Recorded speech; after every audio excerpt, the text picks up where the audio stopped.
meeting to order. This is the workshop for the request for A&P allocations, and I'll just go ahead and start.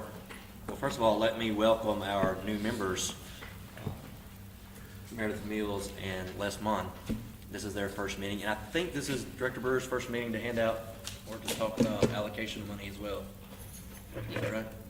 Yes. Yeah. So with that, I will go ahead and start with the first organization on the list, which is Partnership for the Pathway.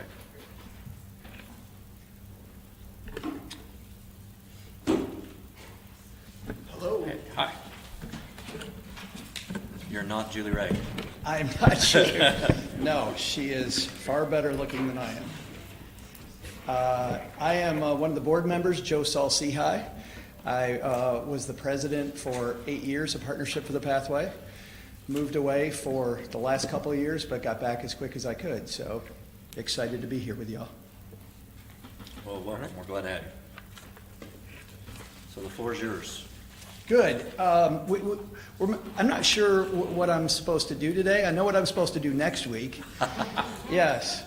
So I'm not sure. Do we run through? So sure. So Yes. First of all, go ahead and tell everybody, I guess, about what Partnership for the Pathway is, how much you're requesting, what it's going to go for. Yes. And then for y'all, Julie Ray's always very good about telling how many people come from out of town, and she knows exactly how many Yes. people come from out of town and out of state and out of the country Yes. to come run line. And then she will usually also tell us about the amount of money that Partnership for the Pathway puts back in to That's right. Texarkana for the trails. Yeah, good. Okay, so I'll run through all that. This is going to be our 14th annual race. What we're requesting help for specifically, I'll backtrack a little bit, Brandon, on what Partnership for the Pathway is, but we're specifically asking for help again with Run the Line, which is a big race in town. It's a half marathon.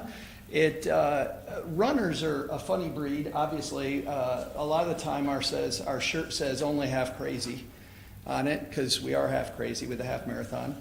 But we attract a lot of runners from all over the country because of the fact that the race specifically is one of the few in the country where you run in two states at the same time. So people get excited about that. I have a friend here in town who is trying to collect all the races in all the different states. So you can come to Texarkana, USA, as Julie Ray calls it, and you start just across the state line in Texarkana, Texas. The mayors have a shotgun start at the beginning. We've often joked over the years that some years you're lucky they don't point the guns at each other, but usually it goes fantastic. And then they run down here, right down Broad Street to Nix Creek Trail, so we get to show off something that we have been happy to work with the city on, Nix Creek, my favorite trail in town. Then we run up to through the neighborhoods by Pinson Elementary, where we also help the city build a trail behind the elementary. That's another beautiful trail. Run back around to Arkansas Boulevard, up that big hill with a bunch of signs that say, I think I can, I think I can, I thought I could. You then run across to the Texas side, and we do the same there. Highlight a couple of the parks and what we work with on them. And what we're working on is building a lot of safe routes to schools, safe places for people to go walk, safe places for people to run. You've seen over the years there have been in the Gazette and other places reports of people as they're crossing the street or on their way to different events getting hit by cars. So certainly these are important places. And one of my favorite things to see is when I go to, when I'm out on my morning run and I'm watching people at the middle school, at Arkansas High, at the elementary, and I'm running, I see packs of kids that are walking together down these safe places to school. So that's what Partnership does, is invest in our cities and in our trails. Also, I'm a finance guy by profession, and trails are one of the least expensive things that a city can do that will do two things. Number one, the trails deter crime, which, by the way, it's often hard for us and our partners to convince people of, that having a trail behind your house will make it safer. It makes it a lot safer. Studies show that in most trails around the United States, bad people, quote, are worried about traffic. And so, which brings up the second highlight of trails, is that trails around your neighborhood historically also raise property values and increase community involvement. So I get obviously really excited about. Do you know how many trails you put back into Texarkana, Arkansas for your local Yes. Arkansas last year? No. 2020 may be a bad example, but. Yeah, but last year specifically, and we just had a ribbon cutting with Mr. Ellison and company. We're all there. We had a ribbon cutting on the new Nix Creek Trail, and it's very close to connecting Hobo Junction down to George Williams Park. And one thing that I'm on a personal mission to try to help the city accomplish, and we actually talked about this at the event, I would love to see, we've got Nix Creek Trail ends at Broad Street, and then there's the Union Pacific, and of course all the railroad tracks, and then it picks up again on the other side of the railroad tracks. So to get around that trail, we actually, what I'd really love to have us do is work with Union Pacific on getting the trail to go right under. That's going to be a pain in the butt working with some of these railroads, but a beautiful, huge new section of trail just this year. And I think in this document we have the exact number of how much money that was last year. Let me give you the. $85,505? Yeah, yep, that's right. With some of the trails that you just spoke of, have you considered that maybe having some lighting put in some of these trails that, people work various shifts, some people like to jog late or what have you, walk late or what have you. Have you thought about perhaps maybe having like some solar lighting or something like anything like that? The great thing from our point of view is that the city is in charge. Our job is to raise matching gifts from constituents, from people that our race, frankly, and take that money and then brilliant people like Tracy Lee tell us exactly what to do, what the city wants to do with the money, and then we support those projects wholeheartedly. So that will be more for the Parks Department than for us, but we would be all on board for, anything that makes those trails used more is something that we want. So the $7,500 that y'all are asking for, which is very much in line with what you've been awarded in the past, Yeah.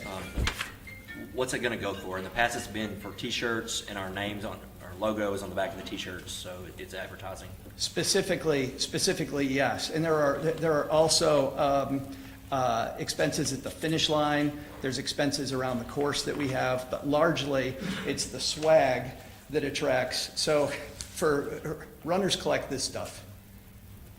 So these are what help attract people from around the country. This is last year's medal, and then last year's shirt obviously portrays the two cities, has the two cities on it. And I personally believe, this is my personal belief, and I'm not saying this representing the organization, but I believe the city has two obligations. Number one would be to fund things that otherwise would not be funded, but also for organizations like ours are not that. Ours is really seed money. Historically, the money that this commission has provided to this race, we've been able to return. So once again, as a financial guy, the numbers in terms of an investment, not even including the money from all of our runners that stay in hotels, that we had last year, 339 said they stayed in hotels, 427 shopped in stores, 584 said they purchased meals, 370 bought gas. As our numbers go up, by the way, what we've also found is that more of those, we kind of have a monopoly on the Texarkana community. They come to our race, they support local things. What's cool is the race gets bigger, more people are coming from out of town, which means more people do those. But even without that, the commission, you have given us over the years $63,750, and we've returned in terms of matching gifts to trail development in Texarkana, Arkansas, $149,247. So we have more than doubled the amount of money that we've asked for in the past. But it's always very important when you see an investment come back to the community. Absolutely. And I believe that that's not always the case. There's certainly some organizations that you're going to support where they won't have that return, and it doesn't make them unworthy if they don't. But we certainly, I feel like, have been a good investment. Are there any investments that you pour back into the community that's not listed here? No, sir, not that I know of. Everything that we do is matching gifts to trails in Texarkana, Arkansas, and Texarkana, Texas, period. And we are 100% volunteer funded. We have a budget as an organization that's awfully close to zero. We spend probably less than $1,500 a year raising money. And it's all just members of the community like me. I first got involved in Partnership for the Pathway because there were not enough sidewalks when we moved to town 12 years ago. I thought, where the heck are all the sidewalks? Then I started seeing people have problems getting hit by cars. And then I was out on a run, and Julie Ray's husband, John Harrison, accosted me while I was out on a run and said I needed to join his organization. That was a joke, by the way. He did not ask me. Yes, if you know John, he's a wonderful, wonderful man. Okay, thank you. Any other questions? All right. And thanks also for including your copy here, Julie did, showing where you used our logo, because that's a requirement that if we allocate money, that our logo is used in the advertising that Yes. you do. And so I'll just say not everybody's application is as good as Julie Ray's, and I appreciate that. Julie Ray will be thorough, and she'll make sure the job gets done. Thank you. Thank you all. We'll see you next week.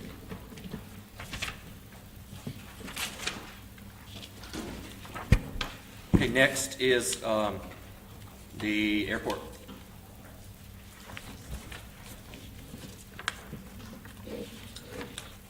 Good afternoon. My name is Paul Merrick. I'm the director over at Texarkana Regional Airport. So there's kind of a story behind our request here. If you've seen recently in the news, we were successful in receiving what is called a Small Community Air Service Development Grant from the Department of Transportation. With those funds, we were able to get a letter of support from United Airlines, and we are working with them to start service next year with a flight to Houston. During that process, we also had conversations with American Airlines, but because we had already started the process with United, we went ahead and continued down that path. American Airlines reached back out to us again and said, hey, if anything ever falls through, we're still out there, we're still interested. And we've then had further discussions about how we would be able to get a route with American Airlines to Charlotte. Why Charlotte? Charlotte, one of the reasons is because a lot of the community wants to have a flight that would go east and connect a lot to the eastern cities, Washington, D.C., New York, Boston, without having to go west first. Really, you end up having two options with American. You can either go to Chicago, which if you've been up there, you know that there aren't a lot of gates available, or you can go to Charlotte, which they have been growing and adding a lot of new routes. And so that was an area that American Airlines is interested in growing out, and so they had some opportunities. So in the discussions, one of the things that grant afforded us was what's called a minimum revenue guarantee. Essentially, we're telling the airline that we believe that there's passengers, we're going to help them get started, but just in case, they don't have to put as much risk, because we understand that Texarkana is a smaller market than a Dallas or an Orlando is, where they know people are just going to be going there. So they had said if we were able to put together a package that would mirror what that grant was, that we could then have talks about getting that route to Charlotte. So that is a multi-piece project. The airport would be putting together, mostly through waiving fees like landing fees, things like that, to put in essentially $74,000. There would be a part of that grant was $120,000 that was going to be used for advertising, $60,000 up front to let people know that they can buy tickets, and then once the flight starts, $60,000 for a first year to continue advertising to make sure people know about it. And then the last piece is a minimum revenue guarantee. We are working with the two cities and the state of Arkansas's Economic Development Group. So this becomes part of that, and as we're having those discussions about making that packet, that was one of those things was we need to see if we could get this piece, And if we can, then we can go and try to get the rest of that funds from the two cities to try to essentially get American Airlines to fly to this new route. So you're needing $120,000 total? That's correct. So how much are you getting from the city of Texarkana, Texas? So City of Texarkana, Texas would be a split. What we were asking was essentially $400,000 on each side, but it would be over a longer period of time. So a minimum revenue guarantee covers essentially like a 5-year period. So we're not going to give them to them all in one chunk up front. It's essentially they operate, and if they're unable to meet what they say is their minimum revenue required for a year, we're helping get them to that number. And then the Arkansas side will also be working with the economic, the state essentially was saying that they were going to work with a percentage, but it would be kind of dependent on what we could get from the two cities. And when is this route proposed to start? So once we have the whole packet together, we would begin discussions. We would want it to start with the opening of the terminal building. Terminal building is currently on track to open in 2024. And so that would be part of it. With the new terminal building, we would also then have this new route. That way, the United route that comes in next year would have a little bit of time to grow and breathe, and then we would have another route coming in after that. How does it directly promote tourism? So the idea is we would be working through the groups in Charlotte as well to promote things like the Diamond Mine. We're the closest airport to Broken Bow, but there are also events and things that happen in the city. So we would be advertising the flight not only for people to go out, but for those communities to come here. So if they stay at the hotels, they come to the restaurants here.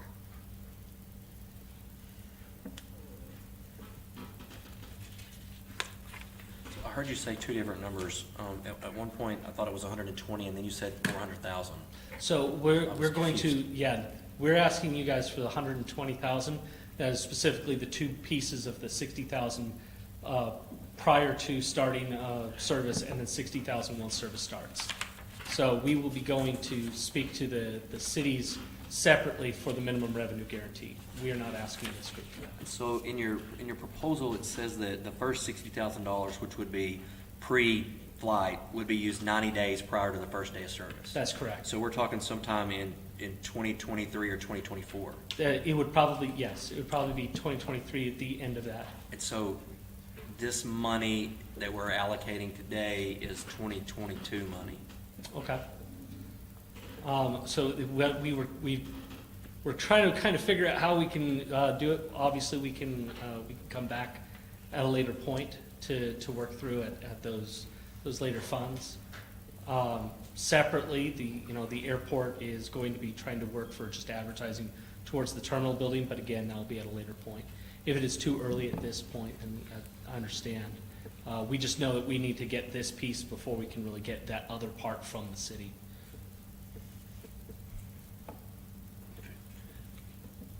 Anybody else? No. Okay, thank you. Thank you.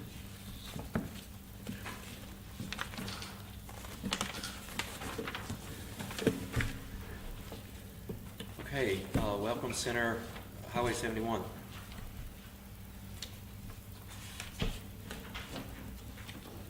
This, I think, can be short. I'm always quick. You still want coffee? I just need the cups. The cups. The You cups get the and coffee from somebody condiments. else. West Rock provides our coffee out of Little Rock. Our Okay. visitation is doing great since May. Everything's up. And I expect to have about 35,000 visitors come through my center this year. We are accessed by both sides of the highway, and we get a lot of people coming into Texarkana. I've already had a lot of people brag about the post office and the new construction there. Our coffee sits over on a counter. We do have the sign frame There you go. that says that. We also have the brochure that's there. And we really enjoy being able to offer the free coffee to all of our visitors coming through our welcome Yeah, center. and the brochure you're talking about is the one that the sales agency did for us that has Yeah, all of the Texarkana all the side of hotels and it restaurants listed in it for them to. with the lodging and the restaurants and all of that. And we hope, you've been funding me since 2013, and I hope it stays that way. Okay, I was just about to ask you how long you've been doing this. All right. Do what? 2013, right? Yes, 2013. And the coffee's free. The coffee comes from West Rock, so Yeah. that is free. You give it away to the, I give it away to the visitors. okay. When I first came on the commission, I had lots of questions about you, but I don't anymore, so Okay, all right. Thank you then. thank y'all. The next one's coffee too. Yeah, the next one's coffee on the interstate.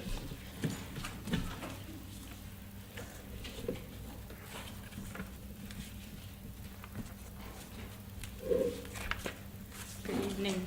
My name is Holly, and yes, I am the new manager at the I-30 Welcome Center for Texarkana on the interstate. And first, I want to thank you for in the past for helping provide the money for the coffee that we provide.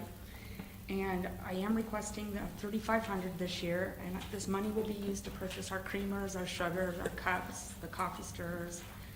And we service the main interstate going through the United States at Texarkana, and the Welcome Center encourages people to take advantage of the things that you do in Texarkana. And while some of them are traveling through, they're coming back on the westbound, and they are stopping because a lot of them we're seeing, they're coming around in circle and they're telling us about, oh yeah, we went there and we saw this and we saw this. So, About how many visitors do you think you log per year? this year, we are projecting 288,000. Last year, it was 186,000. I think they saw in a COVID year. I'm looking at the numbers, what we're crunching already at 333,000 for 2022. So, we are picking up, just this last week alone, in 3 days, we saw over 4,000 people. And that is way up. We were down. So if we keep those numbers going, it keeps getting more and more each year from the information that I went through.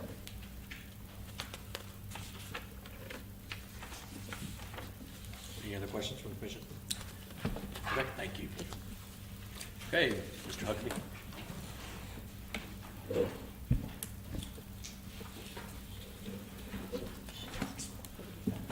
Reverse Cochran, Vice Chair Varner, and Commissioners. Appreciate the opportunity to speak today. I'm here on behalf of the Farmers Bank and Trust Living United Bond. This is our 9th year. I'm just going to get right to the chase, what I'm the proudest We about. didn't get to have. Huh? You counting the one that didn't happen? Well, that's why I'm just reading the paperwork. I didn't want to say the 8th year, and we had COVID, then I had a discrepancy on the paperwork. But something I wanted to point out real quick is that because of the partnership in the beginning with the A&P Commission and the visionaries to put this bowl together, we have become the premier bowl game in the United States, the Division II bowl game. There's only 3 in the United States, and we're at the top of the list. And it's because of the partnership we've had with y'all, the city of Texarkana, Arkansas, the city of Texarkana, Texas, and all our volunteers. So I want everybody to know that. That's a pretty big deal to me for every division. 248 Division II football teams want to come to Texarkana and play, in December. So hopefully y'all had an opportunity to look at our packet. I know this request is for 22. We're asking for $35,000. It has our dates on there. It has our information. We have our summary, our financial statement. As everybody well knows, hopefully our benefactor is the United Way of Greater Texarkana. So we're excited. I don't know about how everybody else is, but I'm excited. I'm having to do a lot of work that I haven't done in the past, but that's cool. But we're excited to have it back on. Everything's good. Looking forward. So I appreciate y'all's consideration in awarding these funds for 2022. And be happy to answer any questions or give me more information y'all might want or need. Yeah, what's the 35,000, what's it go for? And where is our name and logo used in the promotion? Well, I just wrote that down, and I guess that's something new since we've done business before, so to speak, Brandon. But the money goes for, and it's all in our financial sheet, but every penny that y'all award us is spent on Texarkana, Arkansas side, for meals for our teams, hotels, restaurants when we take them there. We spend every bit of that and a lot more in Arkansas. Those are the two big numbers that, and advertising's big also, as you can see on there, that we do a lot of advertising to promote the game, promote the city, and we're definitely willing to work to do whatever we need to do to get our logo to our advertising agent and get that working for y'all. And do you do that marketing and advertising here or in the cities wherever the teams come from? Yes, to everywhere. I mean, everywhere. It's on Facebook. They're even counting the likes and the looks and all that, whatever all that is. And but we advertise in the team. Of course, we only know a couple of weeks prior to the bowl game who's coming, but we do heavy advertise, newspaper. Go to a lot of local organizations around town, visit, try to get the word out. And I really am surprised after 9 years that it's really not, well, a lot of folks don't know about it when you start talking to them about it. So, and it's really a big deal, expect 6,000 people. Yes, sir. What's the allocation that wasn't spent for 2021? I'm pardon, I said it here. Say that again. Is it 2020 that they didn't spend it? They didn't have a bowl. They didn't have the That's bowl. We right. didn't have a bowl game, So so then- what was allocated in 19 we're gonna spend this year. Is that right? Am I saying that right? Right. Okay. Yeah, Well, we in allocated it October of in 19. 19 to Right. be spent in 20. 20 was a COVID year and you didn't get to have That's it, correct.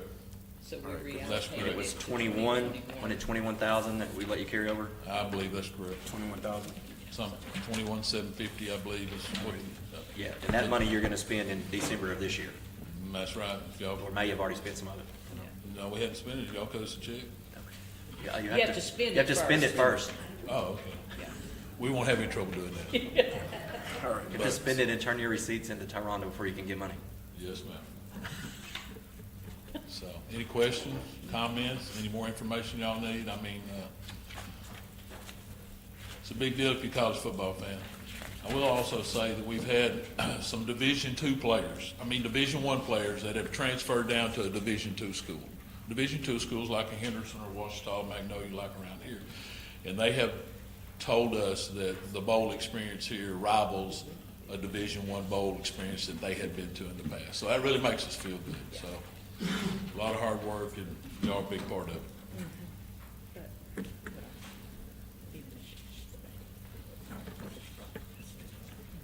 Okay, so I have a question. So on your revenue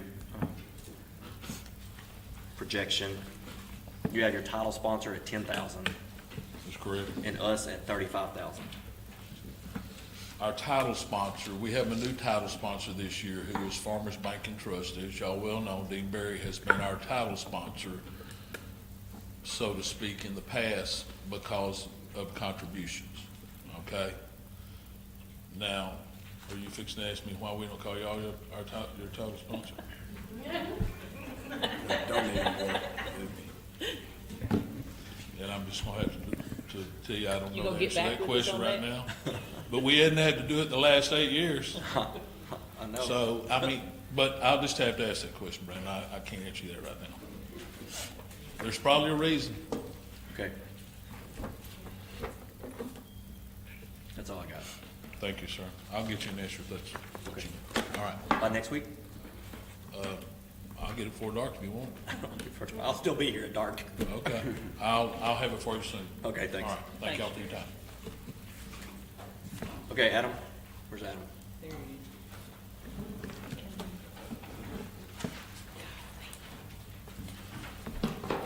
It was the one I All right. I've got three requests this year. Okay, let's start with the first one, Yeah. and before you start, I want to clear up something. Okay. Because your first request you have as 261,000 and change, but it's not really 261,000. Right, 181 is salaries and work release. Already money that's already allocated. So this request, the first request that you're making is actually for $79,925. Correct. All right, go ahead. All right, with that request, that's for general maintenance throughout the parks. It allows us to fix things the right way instead of having to put Band-Aids on it. It's for overtime, for events and attractions, anything we do downtown, any of the softball tournaments, baseball tournaments that we can help with. It goes towards parks programs. The Softball Association, we help with that. We do a Santa in the Park program. That goes to help underprivileged kids. We have a Santa, they get pictures with him. This year, we're looking at doing a breakfast with Santa at the new rec center. So that'll be something new for everybody. It goes for, I'm asking $25,000 for Pondexter Sports Complex. That goes to upgrades of the buildings, plus any equipment we may need, or field conditioner and stuff like that. So part of that request that you're asking for the softball complex is for lighting. That's on the second one. That's on my second request. But it's also in this. No, your baseball lighting is the second request. No, that's actually Pondexter. That's Pondexter Field 1. Well, why is in your first request, number 5 says Yes, it field- says field lighting. That's to repair individual bulbs, ballast, things like that. On my second request is to completely redo and upgrade Field 1's lighting. Is there something wrong with the lighting now, or just wanted to? Yeah, I've had one pole fall already. I've had to take another one down. The bases are going bad. They're at least 25 years old. And what we're gonna do there is go with LED lights, lower maintenance costs, safer maintenance, because we don't have to get on a lift and go up and change ballast. So you're not having to rent equipment. And from the return on investment, it pays for itself in 6 years.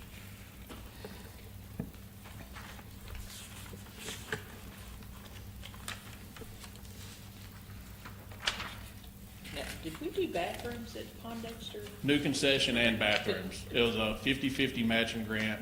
A&P gave $150,000. Arkansas Parks and Tourism gave $150,000. And that concession stand is doing very well. And we get nothing but compliments on it. Every tournament, every league night.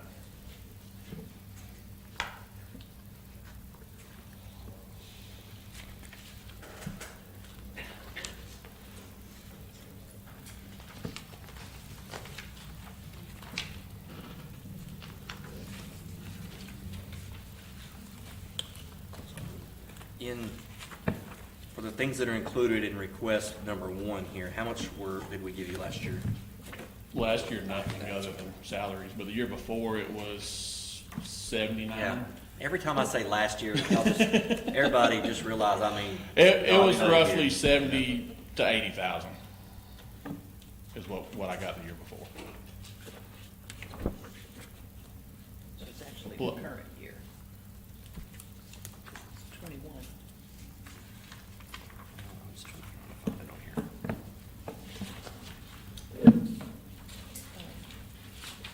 When you talk about the softball facilities and the lighting changes you're trying to do with this kind of stuff, how many tournaments have you had idea y'all are pulling a year? We've got about 12 to 15 scheduled every year. I look for that to increase. Cindy Cowart with Cowart Sports down in Houston, she has been doing 1 a year. She's upping that to 2 a year next year. She brought 22 teams this year, the last week of September, and economic impact estimate was $278,000 for the weekend. You're still hosting it was like a college. No, we haven't hosted that in a couple of years. Mr. Ellington sent me a name for another group, NSA. They do major college showcases, and they're gonna come down and take a look at everything and see if it's something they wanna do.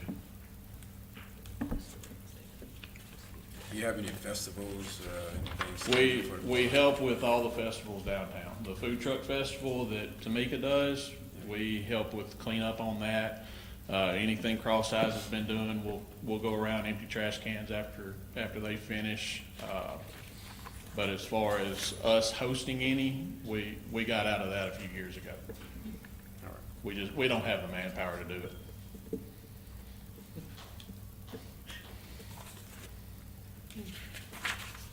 No, I'm laughing because I was downtown early one morning after an event and the trash cans were still full. And I watched a raccoon take a pizza box out of one of them and take it back down into the sewer. We found several raccoons in trash cans. It makes for an interesting day. So it's double duty, feeding the wildlife. So, let me ask about the lighting on Dexter, because that's $175,000. Yes. Do you have any other sources of money to pay for those The lights? only source I have right now is $20,000 from the insurance from the one pole falling. To replace one pole and lights, it was $66,000. To do the whole field is $166,000. Are those metal or wooden? They're metal. They're metal. Yes.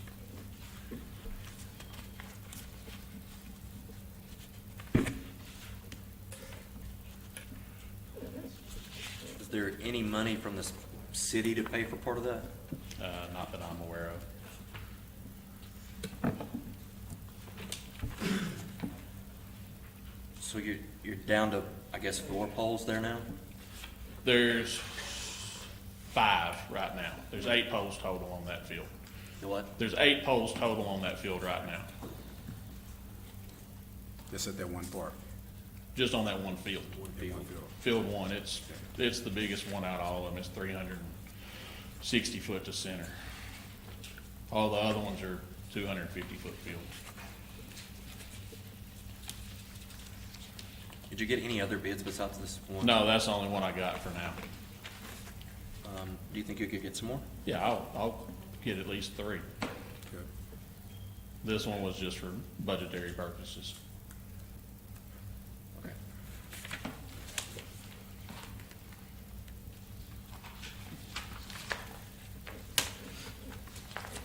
So part of this bid, it did not include several things.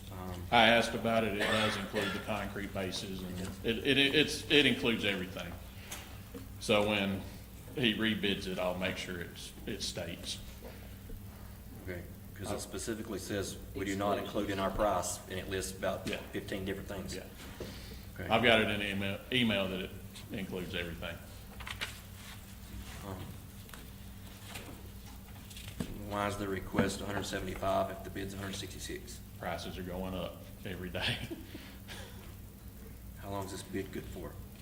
It's probably already expired. Well, it's dated 2018. I know. I got it this year.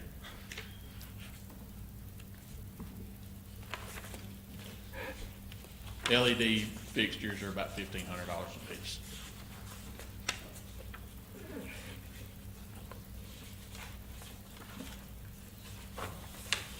Rebates available from SWEPCO? I can ask. I'm sure there are. That would be good to know. Well, if each pole is what, 63,000, and you're having to do 8 poles, so that you're not gonna have enough money.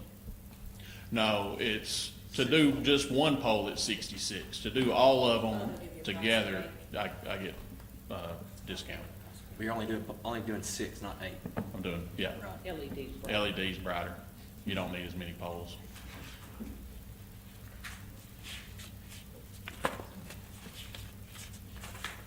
All right, your third request is for $50,000. $50,000. Yes. In which that email I got from you, I had them print that out and give to everybody, asking to break down the $50,000, so.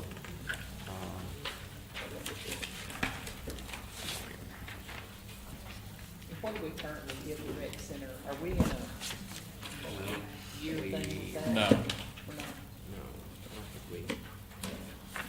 or did we do any? Last year, we did 69,000, I believe, and that was to That was do, to get a match, wasn't it? yes, and that was to do repairs to the baseball fields, the concession stand, and some walking trail stuff. I remember that. We're almost done with that. Would any of this include like repairs, like scoreboard, signs, anything with that? Yeah, it's going towards, any type of maintenance that we've gotta do. If we've gotta repair a window, if we've gotta repair a fence, replace bulbs in the lights, that's what the maintenance and improvements to building and grounds is. Do we already have a forecasted list of what needs to be? No, not right now. Okay. This is a first-year deal. I don't look for a whole lot of fence replacement, but as far as if we bust out a light or a window, we're gonna have to replace those.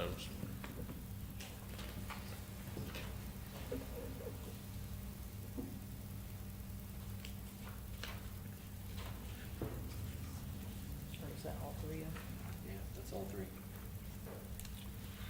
Anything else? Thank you.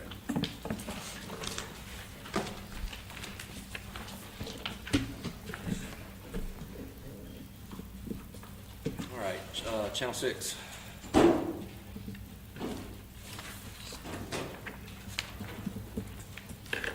Good evening.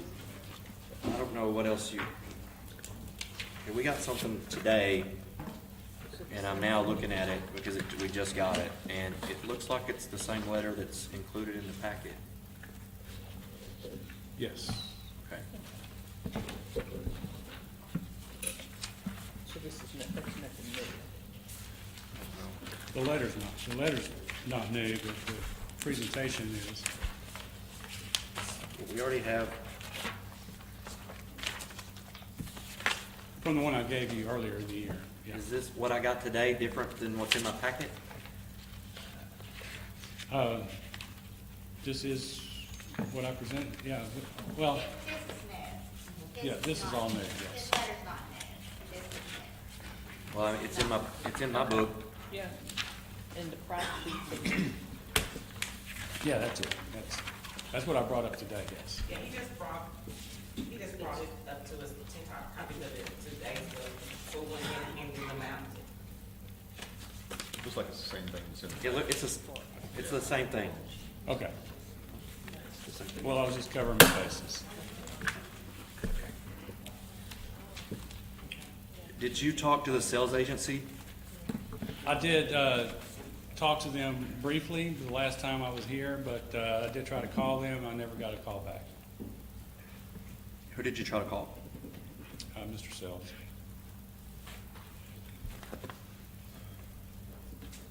Well, try to call Drew. Okay. So you want to go through the agency. This is a direct price on this. This is not an agency price. An agency price would be higher.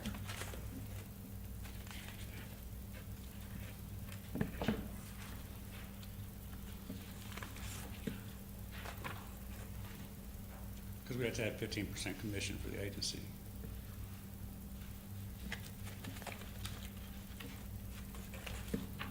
Well, I mean, we have an agency that we contract with that handles our advertising as far as print, social media, TV commercials, billboards. Okay. So, I don't mean to sound frustrated, but when you came last time, I asked you to contact the sales agency about the advertising and see if y'all could work out something together when you were trying to do the Olympics that were in like 2 weeks. Well, that was, yeah. This is another Olympics. This is the Winter Olympics. I understand that. May I ask how much the agency is allotted for their spending per year? So I don't know exactly I don't know the exact breakdown. That's something that they could tell you. I mean, I know what the top number is, but I don't know how it's broken down into all the different aspects of you know, pictures and films and Facebook buys and TV buys and print. Have you bought TV? Billboards. I've I never think seen there it. has been some, actually. I've never seen a TV commercial. No, I haven't watched network TV. I don't, I'll be honest. I So don't get- nobody's watched the I don't Super get Bowl local TV. in the last I don't get Channel 6, so, You have an antenna? no. I don't. So, so yes, I You can watch the also Super get Bowl, it through Peacock. but, It's a streaming service too. We're actually putting commercials on streaming services also.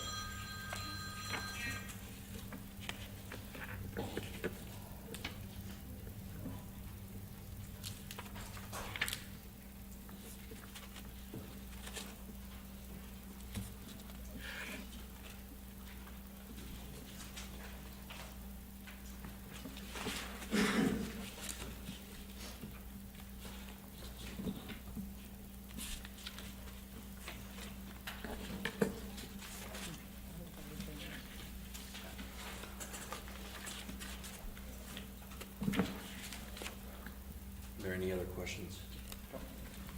No. Okay. Do you have anything else?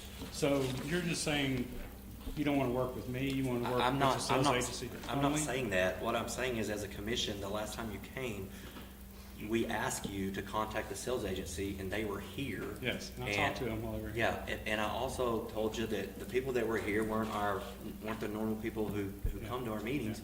And I gave you the names of those people, and you didn't call them, so, Oh, okay. I called someone different. But, who is the owner of the company? But, he is the owner of the company, but he's not our contact. I understand, but, yeah. So, I mean, I'm not saying we don't want to work with you or any other television station. I'm saying just that- trying to do what's best for the city of Texarkana on a local level. I live here, lived here for over 55 years, and trying to help, build this economy in this market. And that's what we do with local businesses. And if I'd love to work directly with you. I'll work with the sales agency. That's not a problem. If you would, please give me that man's name again. His name's Drew. Drew? Drew Finkbeiner. I don't know how to spell that. I'm fixing to tell you. I've got his email. I've already talked to him. Yeah. Okay. But I want to make a splash. Yeah, go ahead. With this proposal. If we did something big, the Super Bowl and the Olympics at the beginning of the year in 2022, after all this pandemic and everything, and maybe we can start recovering, and invite people to come to Texarkana, Arkansas, and to enjoy the food, the events, the retail shops. So Our beautiful city. who produces the commercial? Either you can use your current production, or we can produce a commercial for you at no cost, or several commercials at no cost.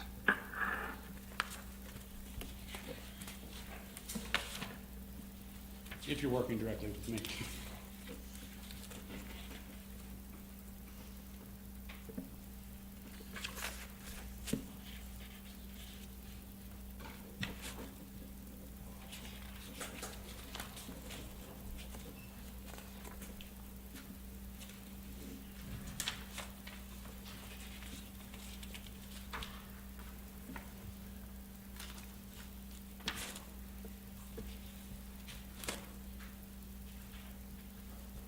Anything else? Okay. Okay, I'll call Drew. Thank you.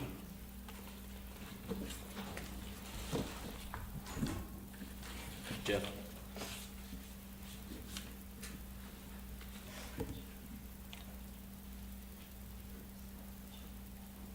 I thought I was about another 30 minutes.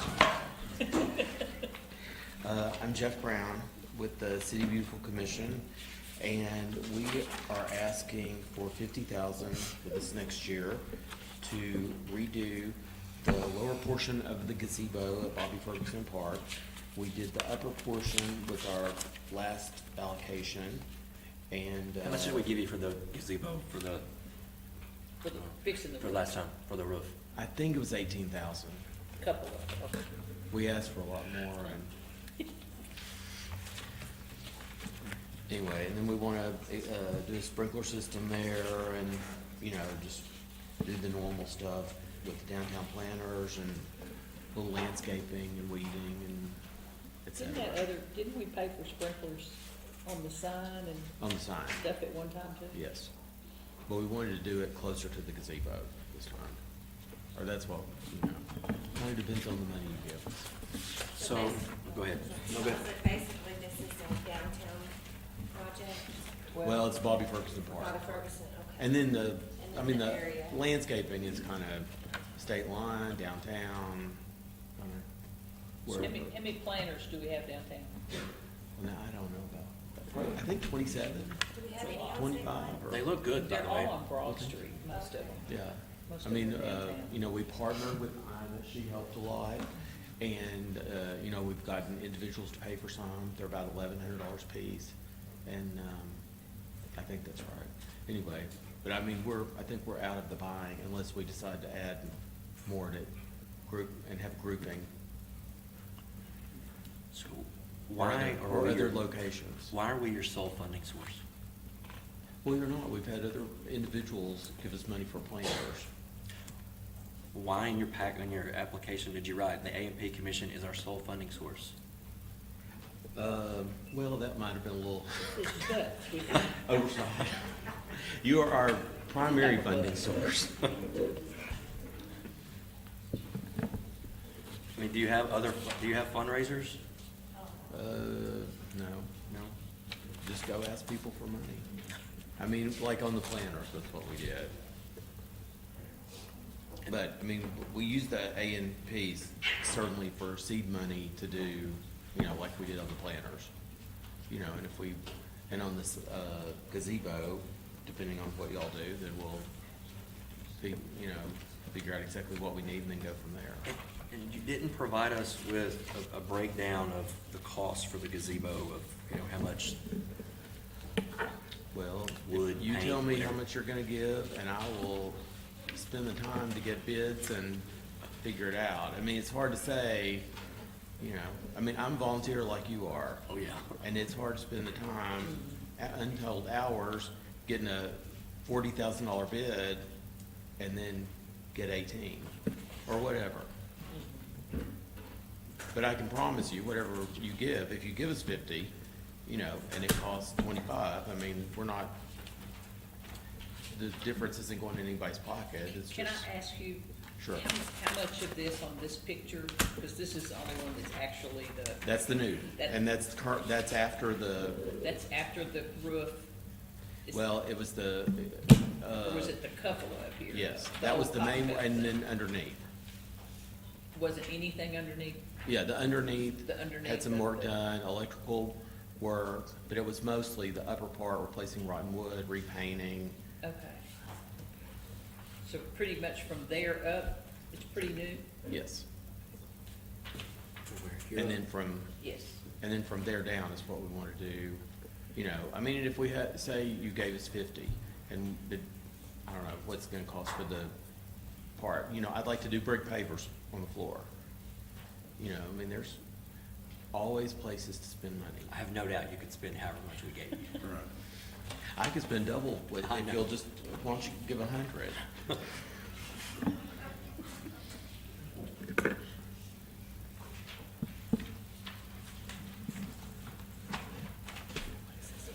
And those different, These are just those different, ideas that- yeah, those were just different different ideas, kind of, ideas. you know. See, like that, I don't think that's wood. No. I think those are concrete, maybe.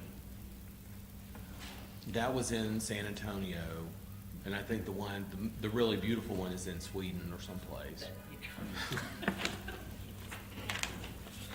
But we can rival Sweden. Are there 8 holes down there?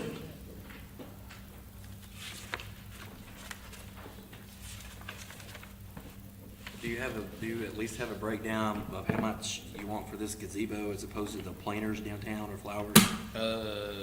40 and 10. 40 and 10. And do you have a breakdown of, are you adding new planters? And where would they be? Well, it's not, it was working on the planting of the planters, and then, like the Burger King Island, I mean, you know, just the areas that we try to do stuff to. Right, but I mean, those big planters they have, are you gonna Add add more of more them? with this 10, or is that no? I don't know that we have plans to add more. Okay. I mean, we could probably add a couple more, but Broad Street's mostly pretty full. I was just asking. Okay. So I didn't know you were gonna ask so much, the That's what I 40,000, do. if you take off the 10,000. but I'll find out for next week.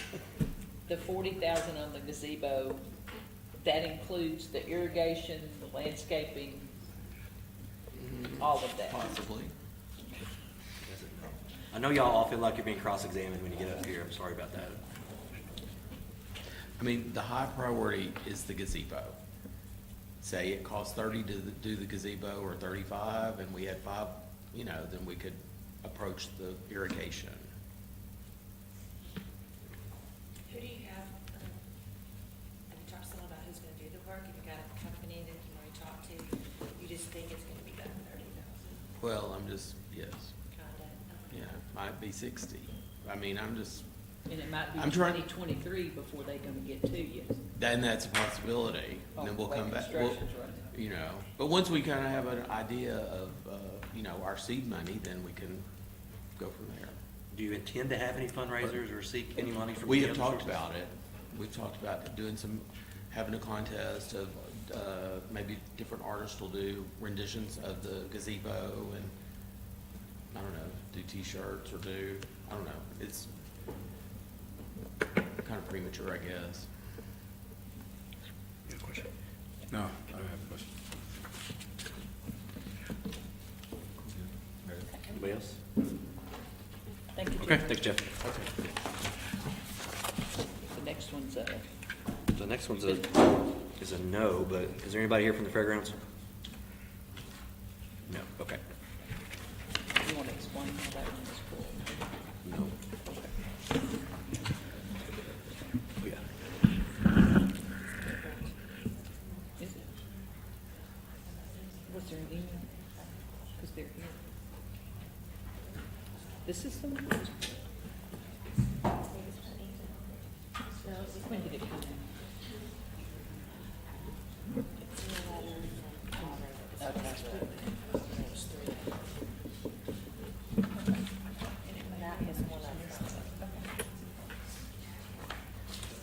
Because I had a problem because the only reason was the packet.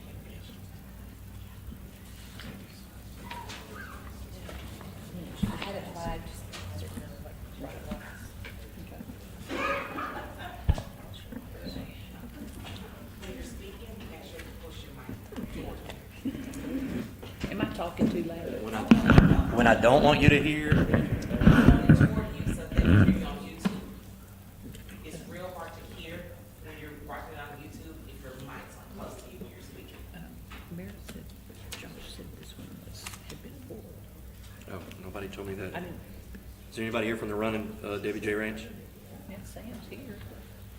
Oh, right.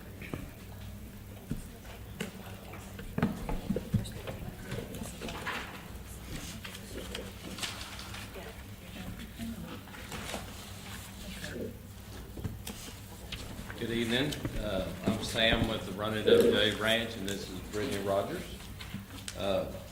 Wanted to introduce her because as of yesterday, she became our executive director.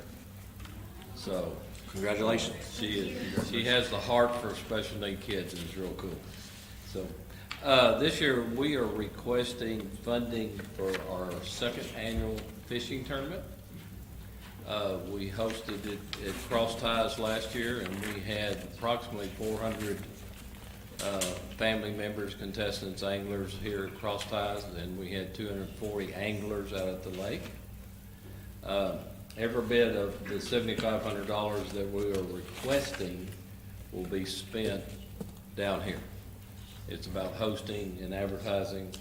We'll have T-shirts, and we're gonna have caps that are coming in. Half of our sponsors last year were from Arkansas side, Bradford Marina, Tyson Food, Cooper Tire, and they're all back for again this year.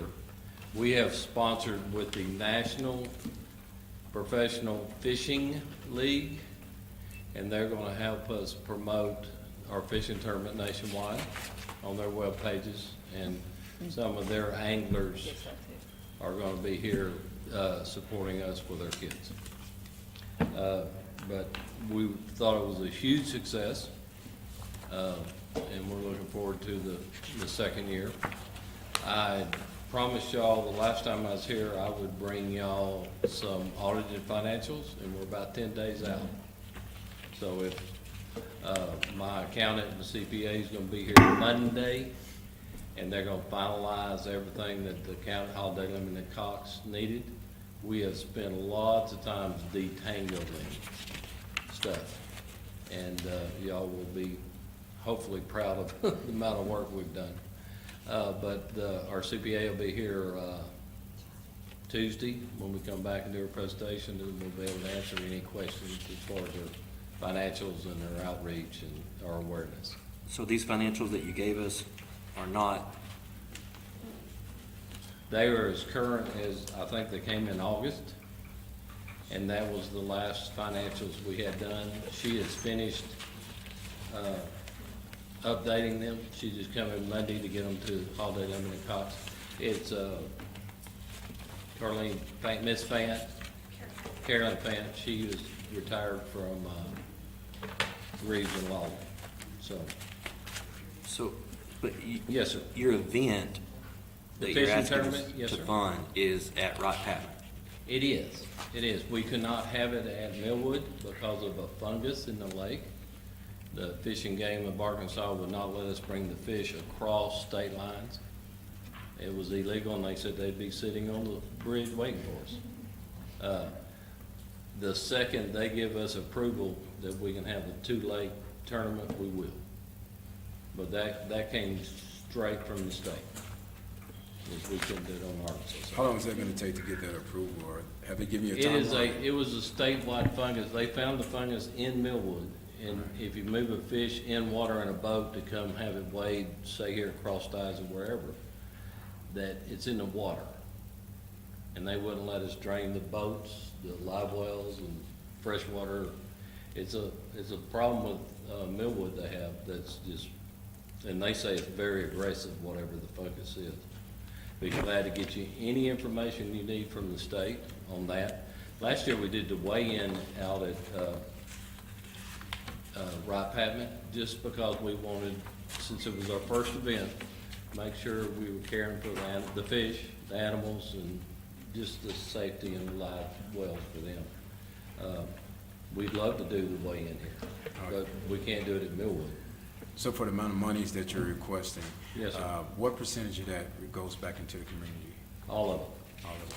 All of it. Last year, we paid out $21,000, being our first year, and we netted about $5,000 over the event. But we're hoping that all this, the advertisement obviously is going out, and spread out, but all this will be here, cross ties. We've been working with them on several projects. And those gonna be in, the next, financials that you're gonna provide? Sir? And those gonna be in the, financials, next week, you say? I should have you a copy Monday night. All right. I will not have, I don't think I'll have the audited before next week. The 15th's taxes, and they've been working on that instead of our stuff. But Ms. Fant does incredible good work. Y'all be impressed with the detangling we've been doing, certainly. I hope anyway. So what you're asking us, I mean, tell me what the event is on the night before the bass tournament, I guess is when it is. Is that? what We you're- host all the anglers and all their families, and anybody in the community that comes. Tyson gives us the food, and we feed them out here at the cross ties. And we have a silent auction, we have a banquet, we introduce the anglers to our children.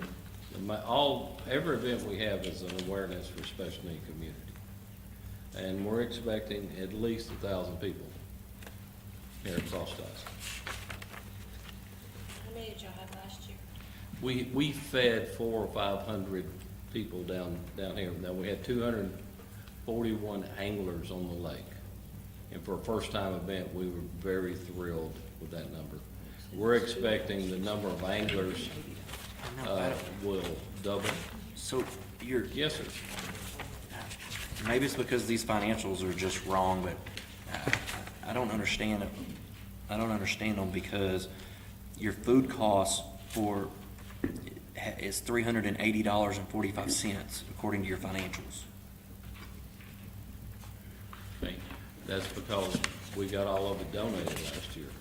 And you're asking us for $2,400 Yes, sir. for food. Right. If we get the food donated, we will move that money back into promotion, advertisement, Texarkana. But that's our estimation on feeding 1,000+ people. Last year, we're very blessed getting it donated. Naaman's did a lot of it for us. So, I mean, so kind of the idea Yes, sir. is that we bring people to town and they eat in our restaurants, not we bring people to town and feed them. Okay. If y'all want us to give us zapatas and feed them in a restaurant, we'd be glad to. Well, you But, can't I mean, eat 1,000 we try to be people. I'm good, not gonna eat we try to be good stewards. I mean, they're staying in all over town.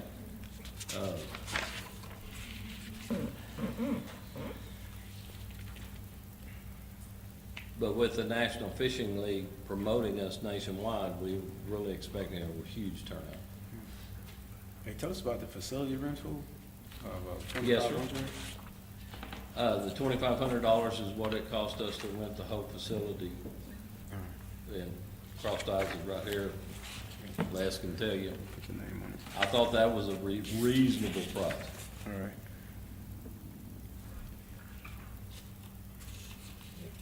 And as far as the city's logos, it'll be on all the caps and all the T-shirts, all the web pages. So- If, But it's really promoting, I mean, the only thing that's in Arkansas is the packet pickup. is the gathering at Crossed Eyes, I mean, this year, we hadn't even considered weighing in down here yet, but we want to do as much as we can in the entertainment district as we can. So at some point, you want to be able to have this bass tournament at Wright Patman and then have the weigh-in downtown? We would be, I mean, we considered going to the mall, but when we was considering 2 lakes, but then when Millwood, we couldn't have it over there, we just did it out there just for safety reasons and being our first time event. So you're, according to these financials, which I understand may not be correct, but under fundraising income for the fishing tournament last year, it says you made $1,000. It's at the top. No, it says fishing tournament on one, and then it says bass tournament at the top. Over there. Yeah. What's the difference in those two?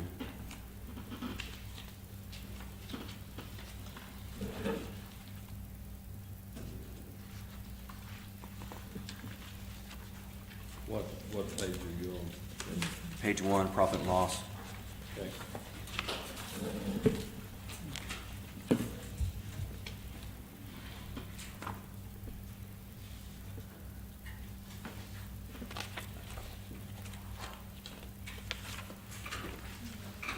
Is there more than one page?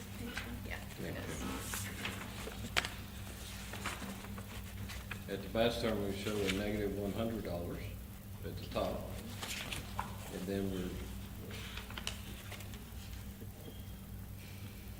Right. the bass roundup, the $10,000 you see on page 2. Mm-hmm. That's in your expenses. The total, that's expenses?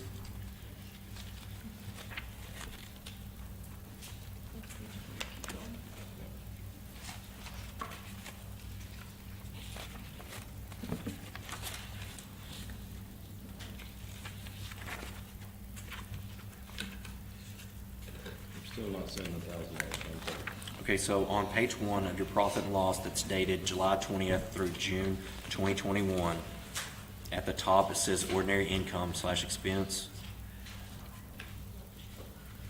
And then income, and it says bass tournament, the negative $100. Yes, sir. Okay, then if you go halfway down the page, fundraising income, Yes, sir. fishing tournament, $1,000. Okay.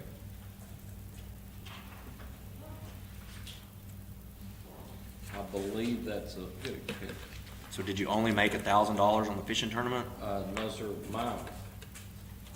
I think we made 5. Where are you getting that number? Just here. Why would I give you $7,500 to make 5,000? Because Or everything 1,000. we do is about awareness for the special needs kids. Y'all look at it as fundraising, and we look at it as awareness. I don't dispute your, No, I'm your just saying. organization and that, I mean, I've been out there before and volunteered before. So, I mean, I don't dispute that what you do is good work. I don't have any kind of issues with that at all. The issue that I have is that dating back to 2018, 2019, Yes, sir. you're aware of the issues you had with your financials. Yes, Yes, yes. and I'm still seeing issues with your financials. Okay. And that's the one thing we want to make sure we're an open book about. They were tangled extremely bad. And this was done in August, I believe, 8. The date on. I'm not saying that'll reflect 5 when I get here Monday with the new ones, but that's what we have been doing constantly, is trying to simplify all this.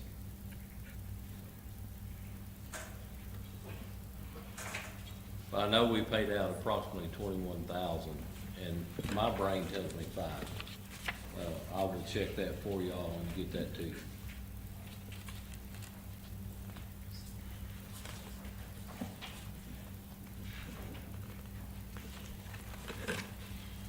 Okay. Does anybody else have any other questions? I Is just there had any a other? question about, Go ahead. I just had, the question I had when I was looking at this about packet pickup,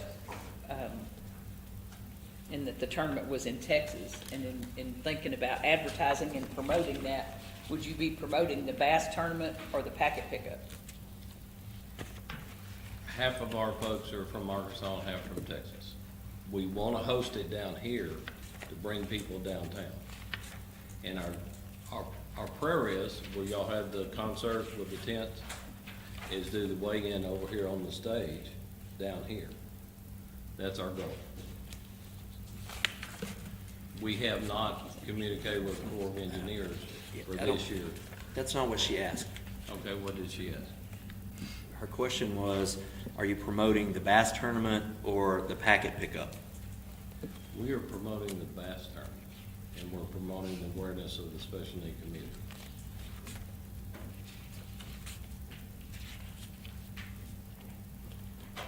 And the bass tournament is in Texas?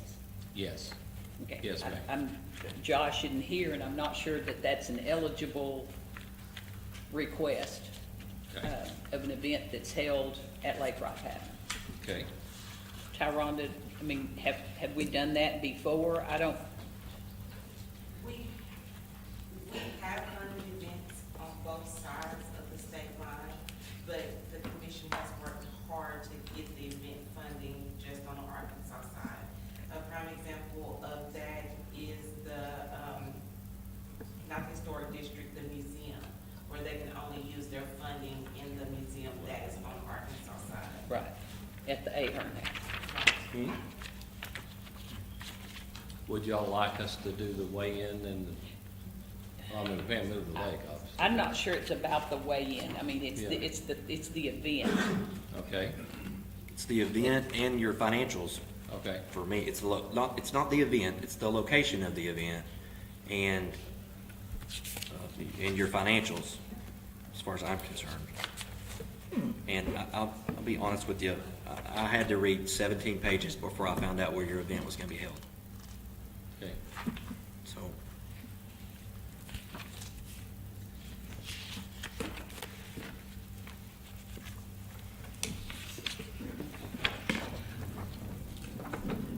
That was on their question. Yeah, any other questions? Anything else? Thank you. All right, thanks, appreciate it.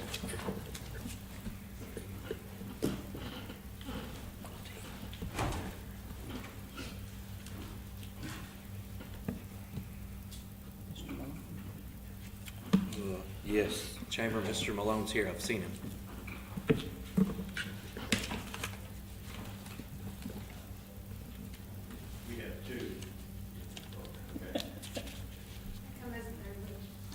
He gonna let you do the easy one or the hard one? I don't know, flowers, I guess, I don't know. We're no strangers here before the commission.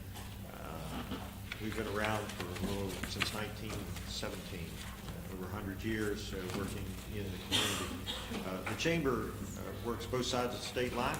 What we do on our tourism dollars, we utilize two pools of money, although we account for them separately for the commissions, but those funds are used in the promotion aspect.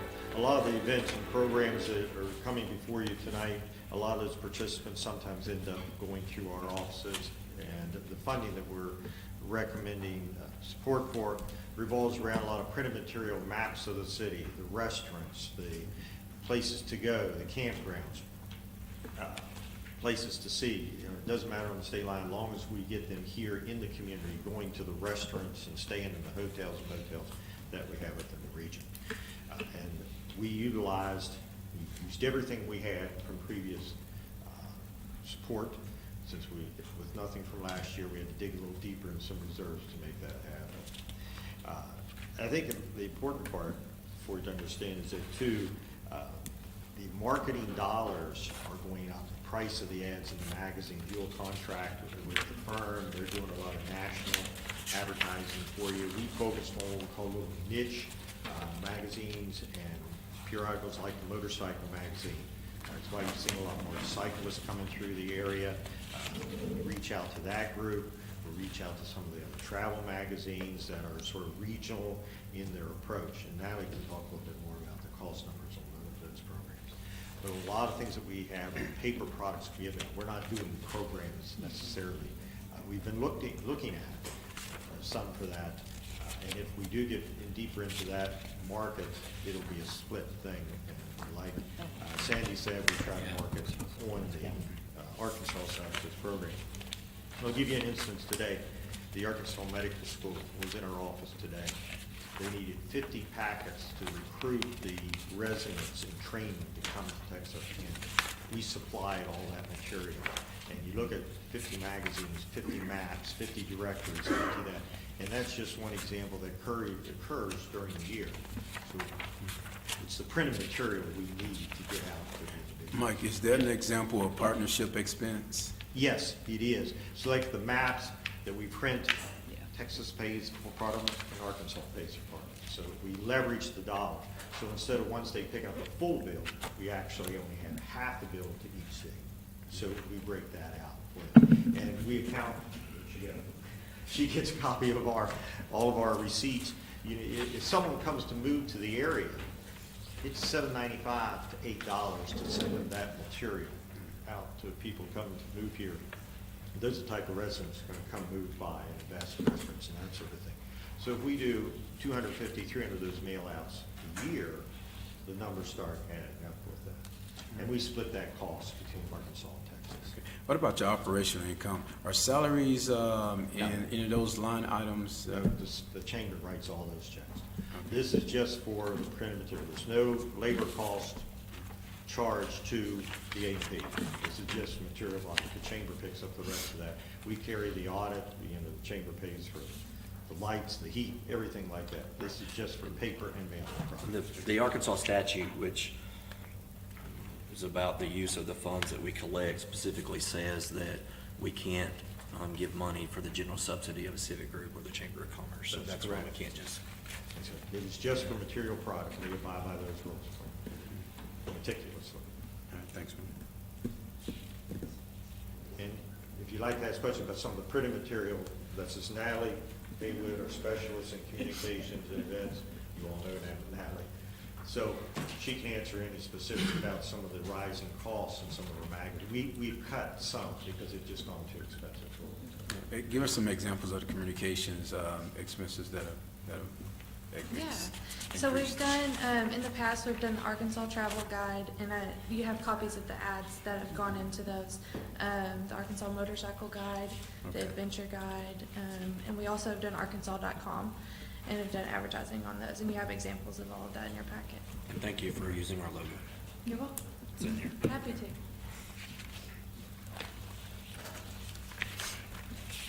Yes, say that's one of the grant requests. The other is the flower box downtown, and the date of the ribbon cutting is. October 29th.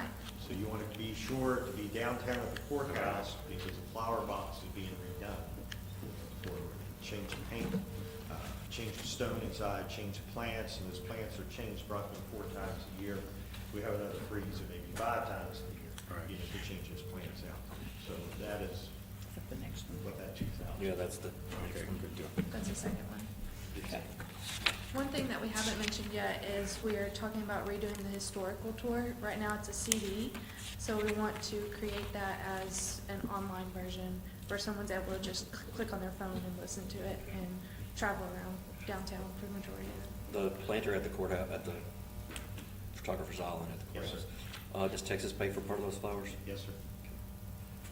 So the total cost $4,000 a year? Pretty much. If you look at our request last year, it was for 4,000 for that. We economized, split, trying to save somebody on both sides of the line. I drove by yesterday, they look good. Yes, well, It'll look better. it'll look better. We're gonna change them out. There were 2 We're- people down there. We're getting into that change-out time anyway. There were 2 people down there taking pictures too when I drove by. And Randy, you did notice that Arkansas is on the right side. I of did the notice that divide. Arkansas is on the right side, I sure did. That's funny. Who took the picture of the thing on our Texarkana? Did Drew and them do that? Or did I shared a picture yesterday. Eric took it. You took that? Eric. That looked good. That looked really good. But please put it on your calendar to come down to celebrate that ribbon cutting of that. When is it? October 29th at 11:30, that Friday. We want as large a crowd as possible. We don't play that weekend. I was gonna say, y'all killing me on this Friday. October 29th, 11:30. Okay.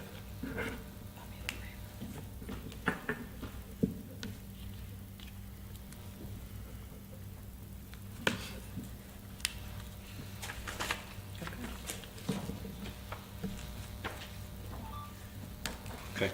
Anything else? Any other questions? All right. Thank you y'all. very much.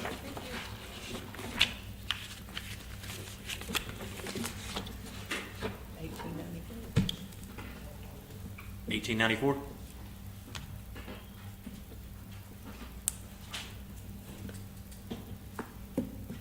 Nothing said in Miss Georgia.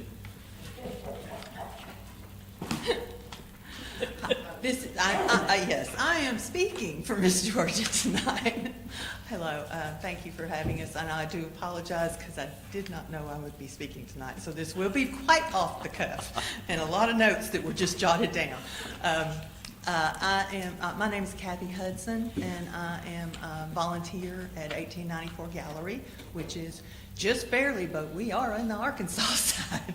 And many, many people, that's one of their first questions when they come in, are we in Texas or are we in Arkansas? So it's Miss Nicholas and I began volunteering there December, January, in the middle of a pandemic.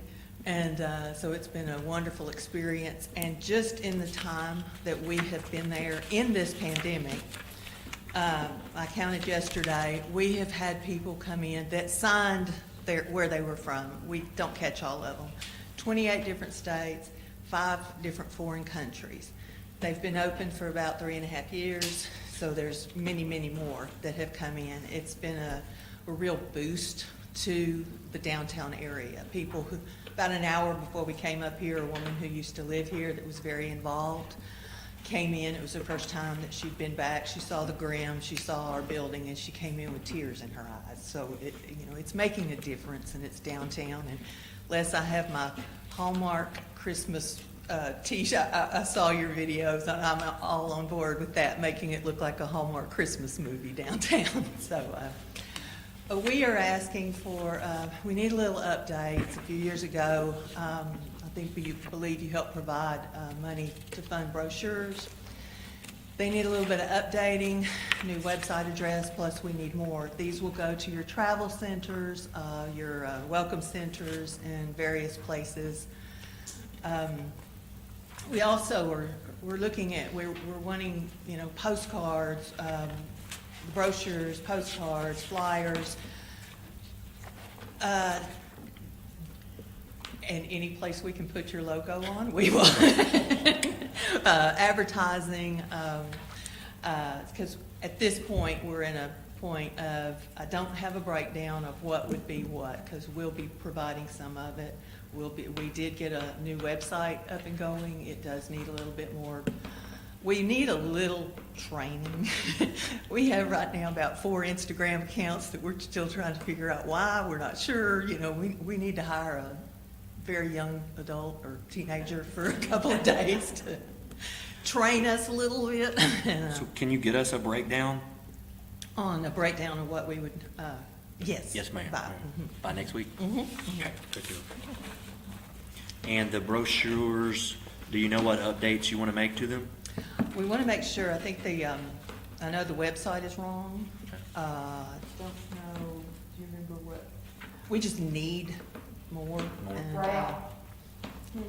We're out. Oh, you're out. Okay, Yes. you need new ones. The ladies from the state, you know, come by and they love, and they promote us. We get a lot of, you know, free, because, and we're very involved in the community, and so we get a lot of bang for a little bit of buck, and it's a,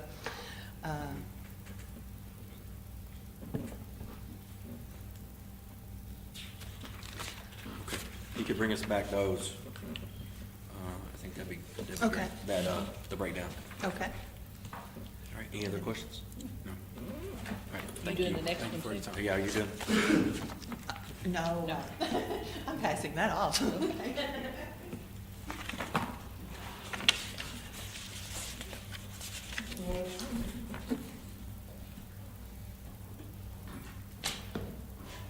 Hello, I'm Debbie Nicholas. I'm with Heritage Art and Arts, which we have been in the process of changing and have officially changed it. The name with the state, because of some concerns some of our artists have brought forth. So we're now Hearts for Arts. And we are going to sponsor an art show, a 4 states art show. We officially have a title for it now, which is Art on the Line. We're going with Dine on the Line. All of that. So, The one I'm looking at is Trade Days. Trade Days. Yeah. Okay, that one was the first one. Okay, I'm sorry. Okay. those confused looks that we had. I know, that's why I was kind of hesitating. It's like, do I go on? Do I wait? Okay, Trade Days, second Saturday Trade Days takes place in front of the 1894 gallery, the historic, the 1894. And it is on the sidewalk, on the dock, and lining the street. We have vendors from Texarkana, we have vendors from Oklahoma, we have all around. 12 to 15 vendors typically come and set up every month, the second Saturday, and then we have people coming through. Purchasing from these vendors their crafts that they've created and things along that line. What we need help with there, with Heritage Art and Arts, Hearts for Arts, we have no money, so the advertising that we've been doing has been through Texarkana Classifieds.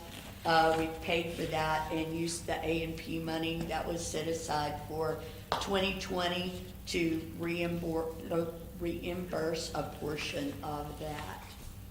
So you're forecasting the entire 3,300 for advertising?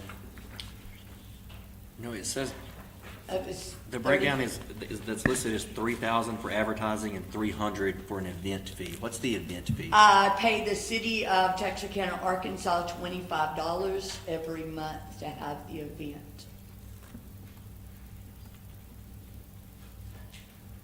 So it's like a permit fee or whatever Permit to have fee, there. yes.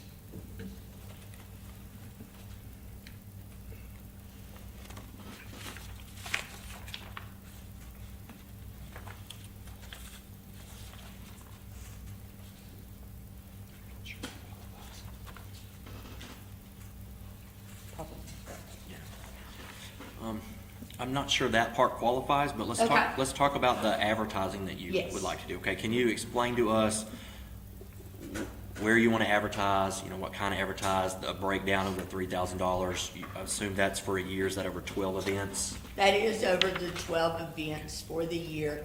I would like to continue some with Texarkana Classifieds. We we advertise with them. It does contain your logo, and I'll bring one so that you can see it. But we do need to get a little larger. I'm not sure of their customer base. So we've got to do more advertising. So, but that is how we've done it, that Facebook, social media, advertising. We've got to boost that.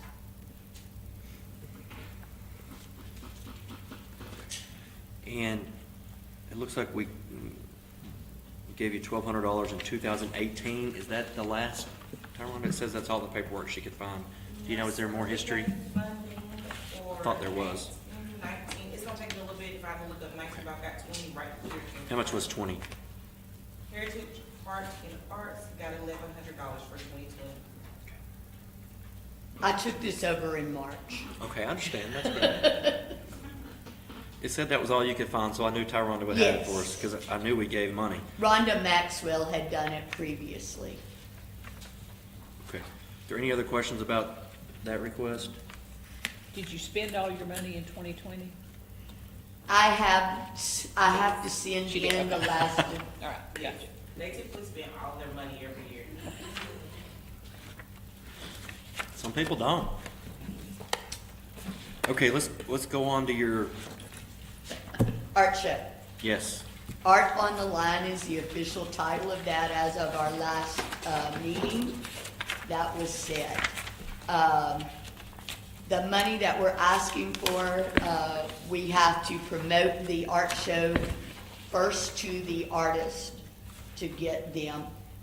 We are requesting artists within 100-mile radius of Texarkana, Arkansas. So we're wanting artists to Texas, Arkansas, Louisiana, and Oklahoma. So the sales agency, they write a blog post every month that I get and have to approve. And so I don't know, are y'all in that? Do you know? Do you let them know about your events so they can promote you I every month? don't know what the sales agency is. Okay. She's Sales- new, so. She's new, that's right. You just took it over in March. So I'll try to look at the next one that they get for me. I said every month, but I think it's every quarter. But I can put you in contact with the people so that they can promote your event Okay. every month, okay? I do, of course, go TXK. There is the Arkansas events that I do, that the very nice lady from the Arkansas Welcome Center on 71 showed me how to sign up for that. So we can be on their calendar now. There's another event, and I don't have that name with me, that I've been posting on. And that's in Arkansas also. What's the reception that's, Well, first we have to have the call for the artist, and then we get their entries, then we promote the show, and we have to have a juror select, and so there'll be a juror stipend, and then the reception and awards the evening that it opens on February 5th, 22, we will have our reception and awards ceremony to give out the awards. That's last year. And that's mainly what yeah. the monies that you're requesting be used for a lot of the prizes and promotion for. Prize money? Is that what you? No. The prize money, we're wanting to get sponsors outside to take care of the prize money. The top 3 sponsors will be they will have we have 3 galleries in the back, and the top 3 sponsors will each have a gallery in their name, and they will have an award that is given with the monies that they're giving. That's one of the things their monies will go to. Will be the prizes. What we're wanting money for is the advertising to the artists, the reception, and the advertising of the actual show.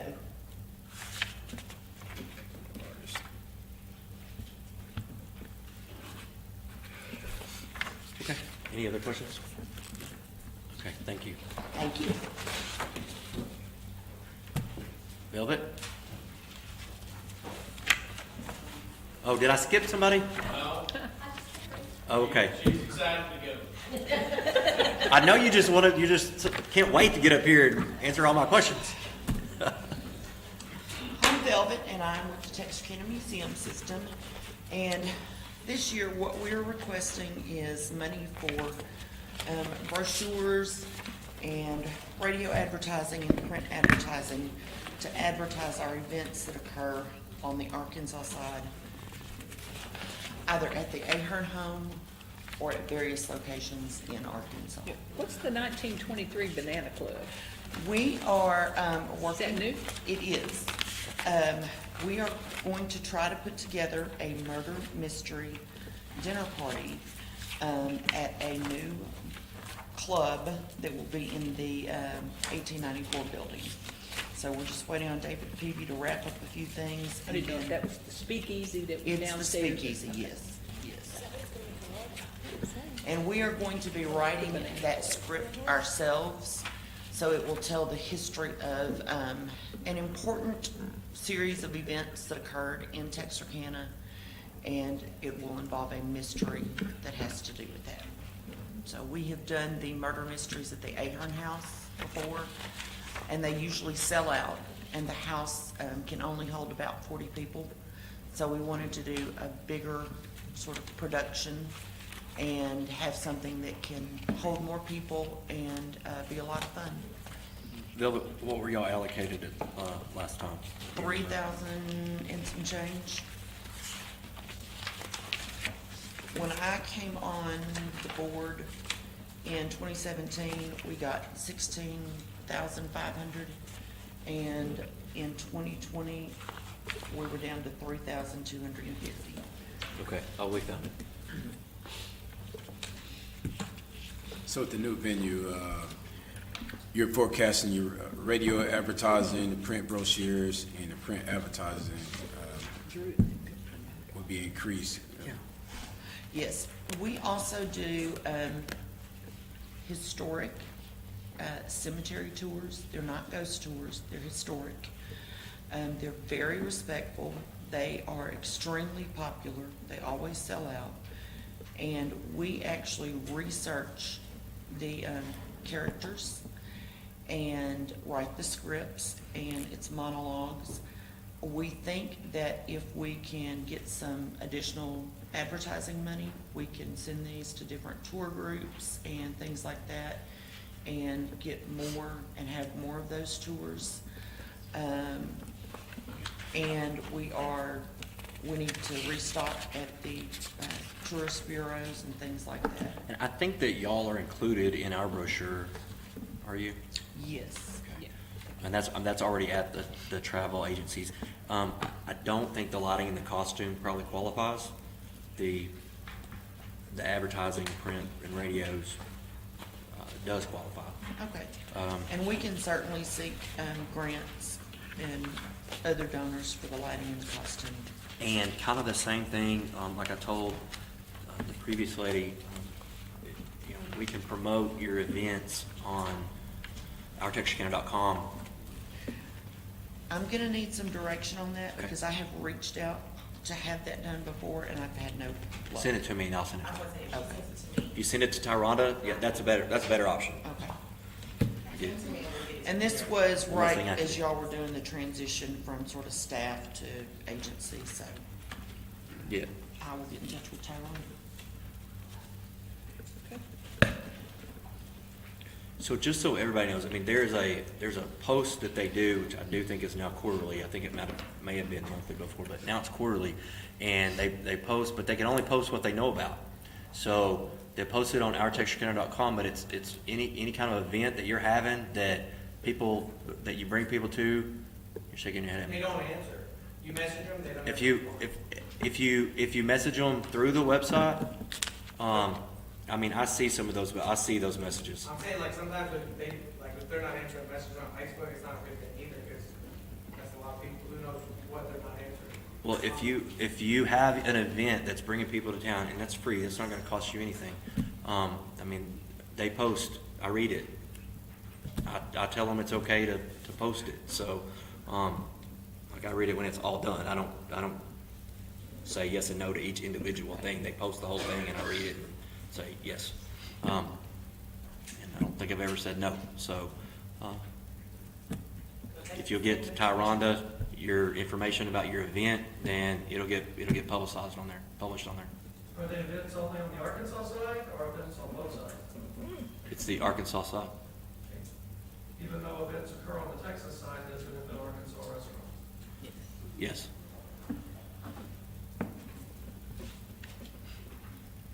Do y'all have any other questions for me about the other things in my packet? And we're asking for advertising, and, brochures and things like that, but for our events. The museum system does a lot of support services for other agencies. We help people with, their applications to be put on the historic register. We are a source for people who ask for photographs, historic photographs. And I don't think, I invite all of you to call me anytime, message me on Facebook, call the museum. I will personally take you through the museum and show you the 60,000 objects that we have that are from Texarkana's history. And then the archives. So we need all the help we can get, or our history will be lost.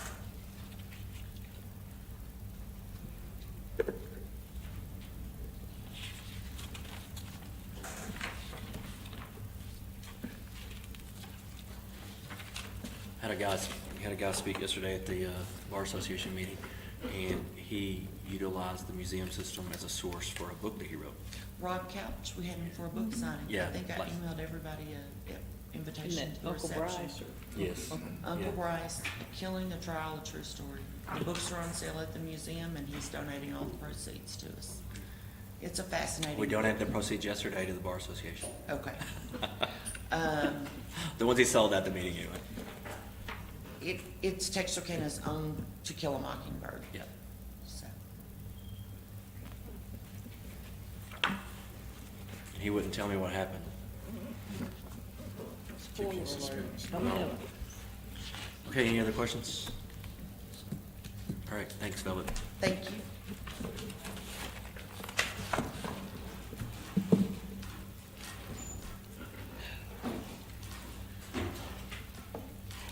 Main Street.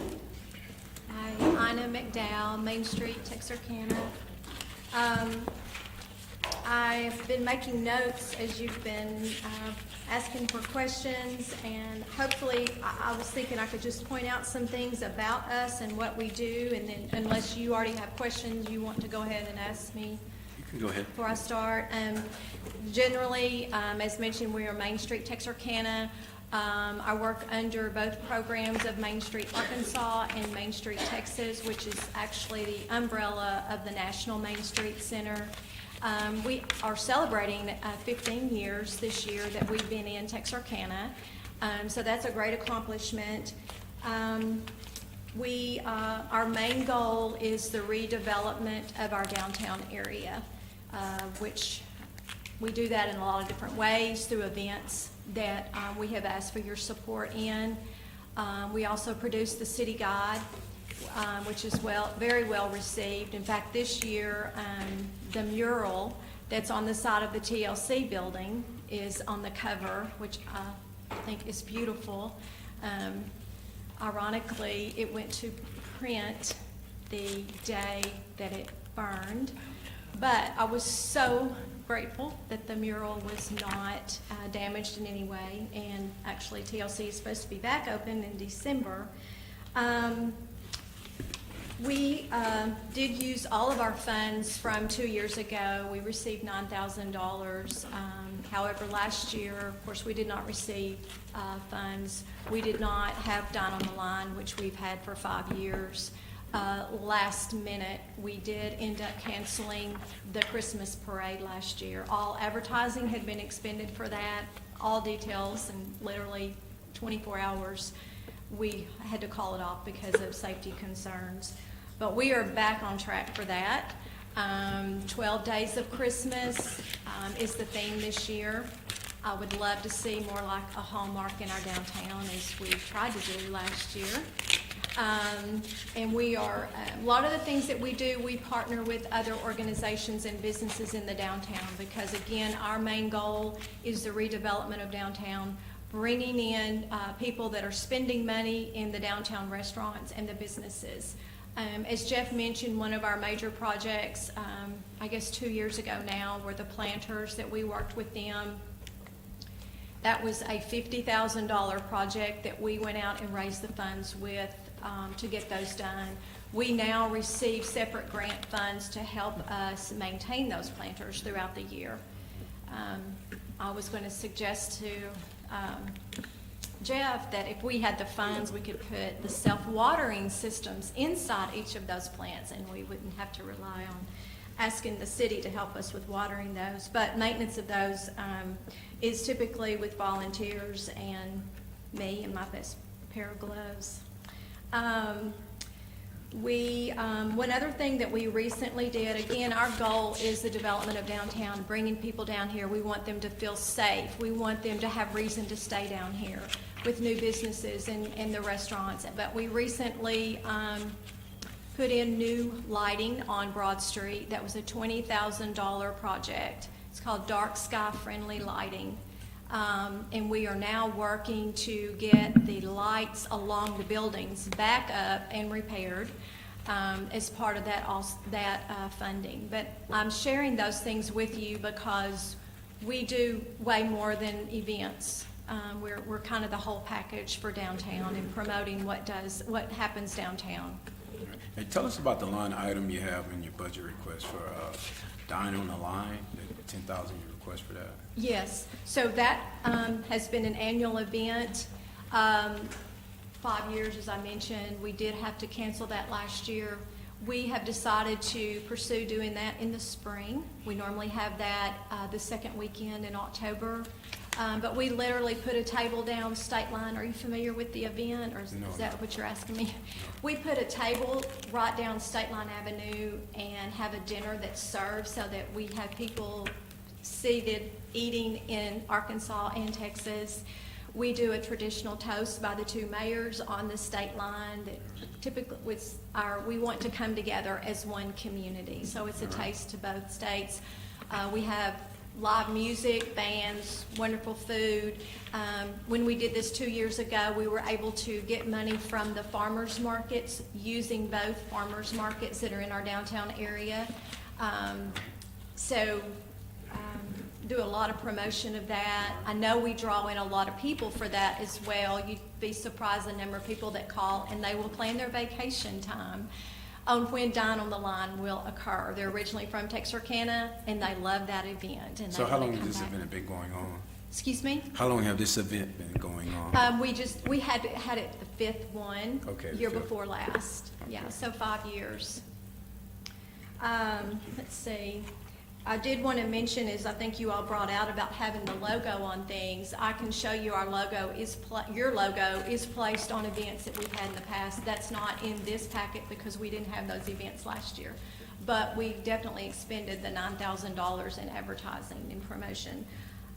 Also wanted to mention a couple of things. We've got a billboard on State Line on the Arkansas side that it's very simple, says Love Downtown. And that's part of the promotion that we do. We just installed a new billboard as you're leaving downtown that says thank you for visiting Texarkana. I hope to get lights on that. It's great in the daytime, but you can't see it as well at night. And it has a historic photograph of Texarkana. Let's see. Oh, something else that I included in the packet is our new Joplin Tour. And I just wanted to share that because we're a part of the Main Street Arkansas program, we get a tremendous amount of promotion throughout the state of Arkansas. They have obviously marketing people, tourism people, but the state photographer was here just a few weeks ago because she was excited about the Joplin Tour that we do. And so they come down, take pictures, and then they're able to post these things statewide. So our program goes way beyond than just the local Main Street Texarkana program. Can I ask a few questions? Okay, go, sorry. So, I want to go through the requests that you have on, Okay. I'm sorry, they're not numbered, but the staff assistants we're requesting, are those salaries? $15 an hour for part-time. Yeah. That's something that we are requesting for the first time, and I understood if we could break that down, that there would be a possibility. I'm a one-man show, depending on volunteers or interns, and help is needed. Yeah, I'm not sure that we can pay for salaries. I'm not sure that qualifies. Okay, I thought it think that was- fits under the general Okay. subsidy of the organization, so I don't Okay. think that Yeah, please do, qualifies. because I understood that we could. And I just wanted to mention, we, Texarkana, are the only Main Street Arkansas program that is not supported by the community. And you all have been so generous in the past with helping us with funding, and we appreciate that, but we do so much more than just events. And I could happily provide with you the amount of funding that other Main Street Arkansas communities do provide. So I just wanted to throw that out there. So the city guide, you're asking for $5,000 for that? Yeah. And I had some questions. Okay. Because I was looking at your financials. Yes. And If I can see it. it looks to me, I'm on page 3 of statements of activities, it says.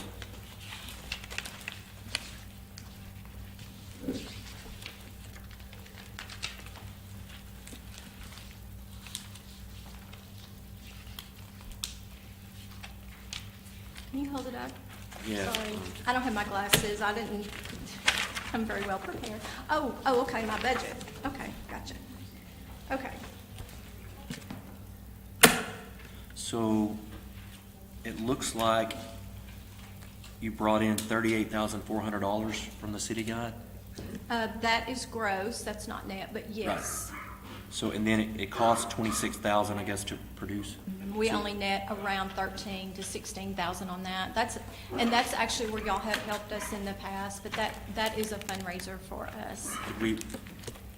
Did we, I don't know, just general subsidize, or did we buy an ad, or? Just general help. That's what we have submitted for support with expenses. That's what we did last year. Do you know how much an ad would be for us? We've never sold you an ad. I was just but asking. We would be happy to accommodate. I guess our logo's already on there somewhere. I think it's in the back, and you would have to look. And just as far as the sales agency, we do work with them. I do Instagram a lot, and they're wonderful about sharing stuff that's going on. So I just wanted to mention that, as well as I've said, Main Street Arkansas and the National Main Street Program. I mean, it's very good. We all support each other, share, and help get the word out. But when we have something especially exciting, they send it statewide. We have a very good relationship with the state office that, of course, is in Little Rock. And, you know, you've had the tourism people here. With our city guides, we keep them supplied consistently. I send out those city guides up to Bentonville, you know, wherever. I send them all over the state. We pay for that shipping cost. West Memphis, we print 10,000. However, because we have a digital version, we send it out even more as people request it. It's on our website. So that's a great piece for the promotion of Texarkana. Yeah. Give a little bit of confusion in the letter from the AFP attorney. The salaries would violate state that's what I, Yeah. Thank you. that's what I thought. Thank you. I mean, One thing I also, did you have another question? I was just gonna mention the newest well, event. I was gonna ask about, I was gonna have you talk about, or ask you to talk about Downtown Live, because That's that's what I'm about to news, do. what I was gonna get to next. That has been a great success. That's the Friday night thing. Oh my gosh, second Friday, and we actually were only gonna do that quarterly in May, it was our first time.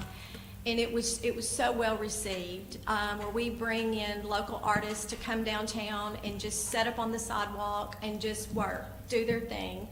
And people can come by and ask questions, and it's just a lot of fun. And so instead of doing it quarterly, it's an outdoor event. We've started doing it every month. And I foresee that we will again do that next year. And we went back and forth about what to call it. It's just straight up Downtown Live. This past week, the Young Professionals Group had their event at the same time. So it allows other events to occur that fall under Downtown Live. 1894 City Market has had a ton of artists there. If you go by Verona's and Zapata's, and a lot of this lends itself also to the new entertainment district, I'm gonna say. I mean, I think that's been fabulous, where people can walk around and enjoy all that we have downtown. It's all been positive. We do want to continue those things. The IP tours is, as I mentioned, we promote, try to fill the downtown buildings. That's where we do an open house of buildings that are available for sale or lease. So it's called Imagine the Possibilities Tours. That's what IP stands for. You said that you pay to have these city guides sent out. Do you know how much that costs for you to send those out?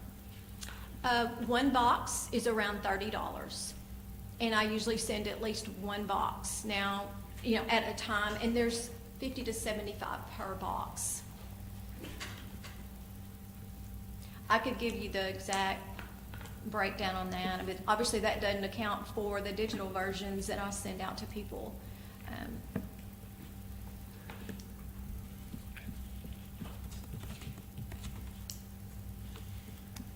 Anything else? Okay, thank you. Thank you.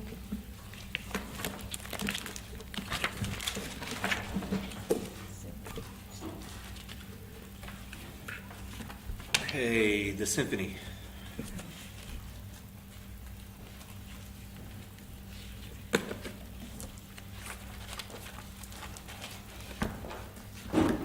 Updated books, if you'd like them, printed when we submitted our application.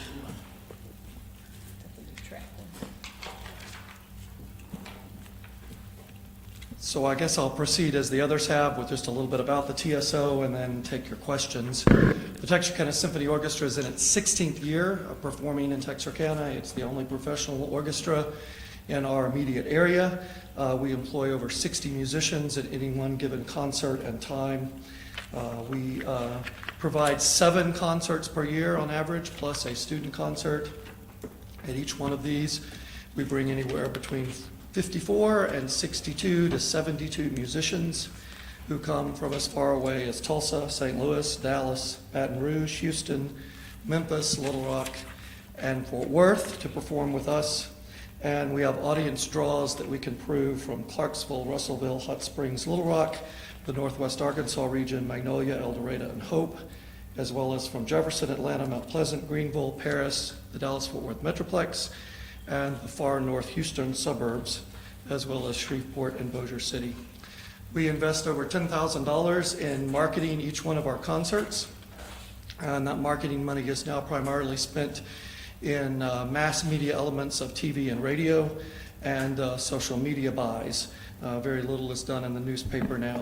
We used to spend quite a bit in local area newspapers, but since most of those are gone now, that money is shifted to other locations. We are the only orchestra in the Arklatex to maintain our complete and full season last year during COVID, including bringing guest artists and all the musicians that I talked about to town. For that, we won lots of accolades, both nationally and otherwise, for the efforts that we went to make that happen. Myself and our music director, Philip Mann, have represented over the last 10 years the city of Texarkana in national trade shows in both New York, Chicago, Seattle, Denver, and Atlanta, Georgia. We have our first concert this actual weekend, and beginning tomorrow, we'll have approximately 54 musicians arrive, and they will all be staying on the Arkansas side at the Holiday Inn Express for 44 room nights. And so we are happy to make that possible so that those hotels are used. Again, last year when we were the only symphony, we were often in some of the months that we had performances, one of the only places where volume rooms were being rented in local hotels because of that. We did become the managers of the Perot Theater as of September the 1st under a contract with the city of Texarkana, Texas. And we maintain, as we always have, our strong belief that the arts are an important economic driver, particularly in downtown.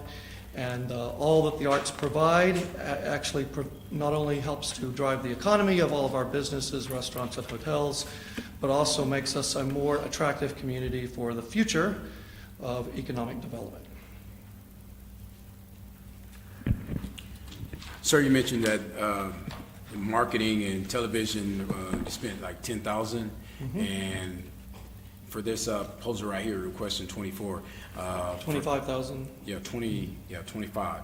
Are you projecting through any quotes that it's going to be higher than what you used last year? No, sir. We've spent in excess of $60,000 in marketing alone for all of our concerts in 1 year. For example, we have 3 concerts left this year. We spent $34,000 already.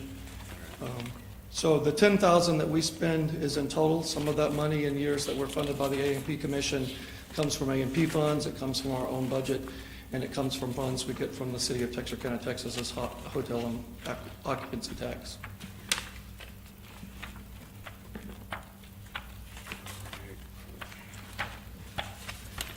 We provided in the application receipts for all of those expenditures for the past year.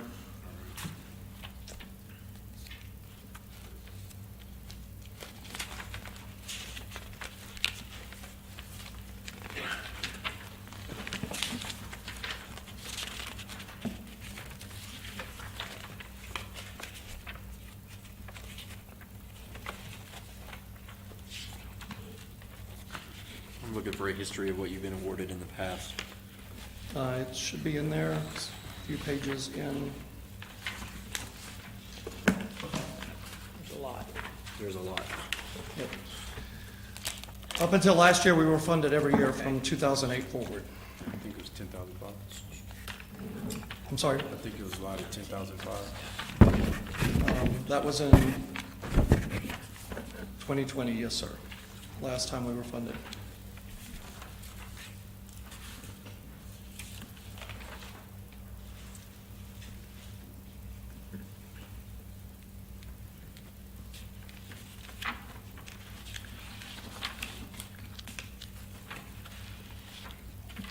You're passing it up, Mr. Cogburn. It's right there. It's right here.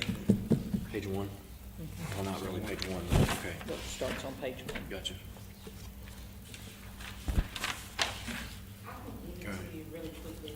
I got 10.5. I have it, and it goes all the way back to 2016. Yeah. They got 15,016, 16 and 17, 16 and 18, 11, 5, and 19. And then they got 10, 5, and 20. But I would point out that we have been funded since 2008, way beyond 2016. Yeah, it goes back. Yeah, it goes back.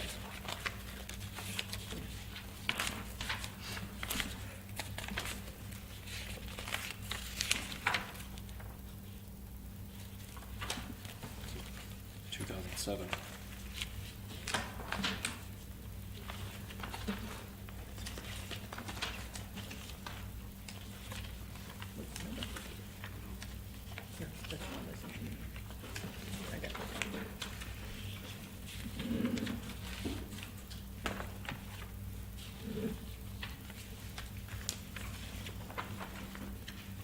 Is the reason we're not listed here because we didn't award money in 2020? That's correct.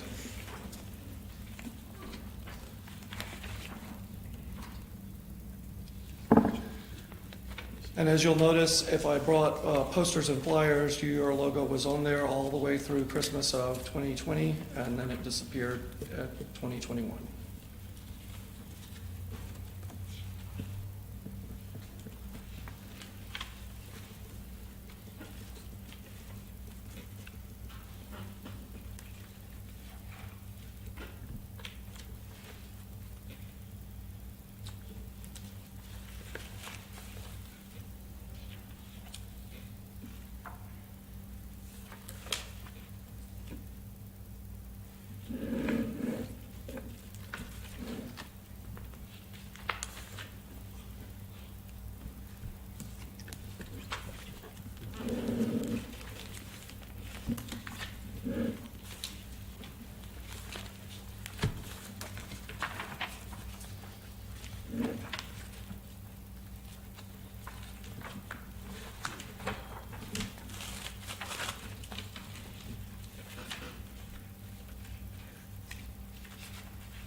Any questions? Or any other questions? No, I'm good. Okay, thank you. Thank you.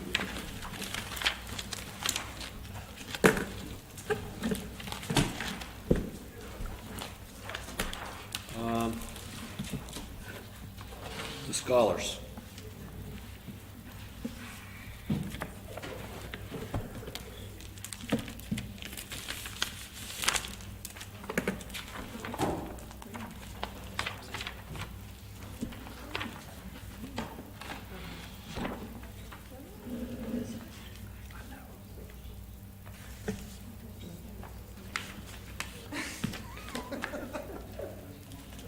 Hello, everybody.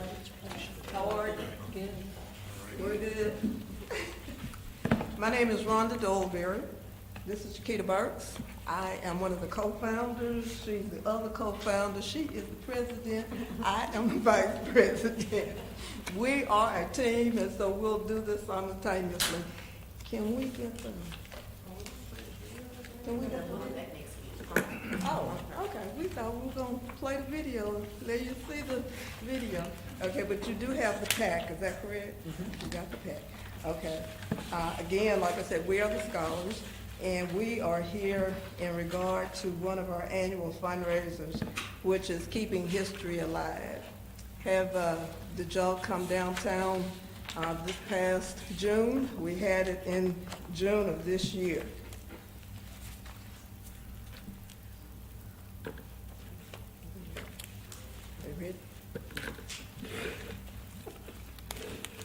All right, tell us about your memoriams that you pay your speakers.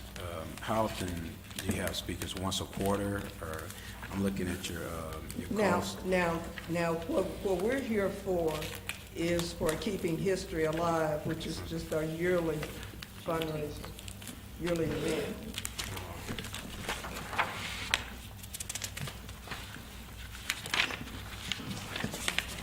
Okay. Now, what we're doing is that the, Keeping History Alive is scheduled for downtown Texarkana. We are partnering with Beta Chi Sigma chapter of Phi Beta Sigma Fraternity, Inc., and we've joined together to make this we're looking for 2022 Keeping History Alive celebration. Our goal is to turn a one-day event into a two-day celebration, increasing the attendance from hundreds to thousands by encouraging surrounding areas to support this spectacular event. Our goal is to empower, educate, and enlighten the community, city, and afar. We will offer a fun-filled, family-oriented day with food, vendors, political speakers, social rights activists, We're also anticipating, like we've done before, a 3-on-3 family basketball tournament. We're anticipating vendors, food vendors, the health fair, St. Michael mobile unit, performers. We're looking to have games, bounce houses, different events for the children. On this past, for 2020, we also had a sweet potato pie contest. We did a spades tournament. We had, we had dominoes tournament. Now, our group includes children or students from TASD, TISD, Liberty Ilo, and Pleasant Grove. We mentor these kids because it's based on entrepreneurship. And at this Keeping History Alive event, we showcase our children who are taught, who are marketing products that they sell at this event, as well as the vendors that we have coming into the area. And so that's where we're showcasing. This is what we're trying to do. We depend on community supporters. We do fundraisers. We do sponsorships, asking. That's how we are, funded. But we did not get our funding for what we asked for 2020. Is that right? Right. So, We didn't give any money out. Right, exactly. In last year, in October of 2020. Exactly. For 2021. Exactly. Because of COVID, we didn't. Exactly. Lots of our restaurants were closed and our money, we were way down. So, can I ask you a few questions about your proposed event budget? Okay. There's several things on there that I don't think qualifies for A&P money, Okay. but a couple of things do. One would be your social media, and I assume that you're wanting to, well, you tell me what that's for. The website and social media, that's for upkeep of our website. We pay someone to do that, and as far as like our graphics, the flyers, and then keeping up our website. I'm not sure that to keep up your website would qualify. Okay. If you were wanting to buy ads on Facebook, on social media, that would qualify. Okay. For under the social media part. So let me skip down to the promotion section. What do you have in mind there? That's $3,000.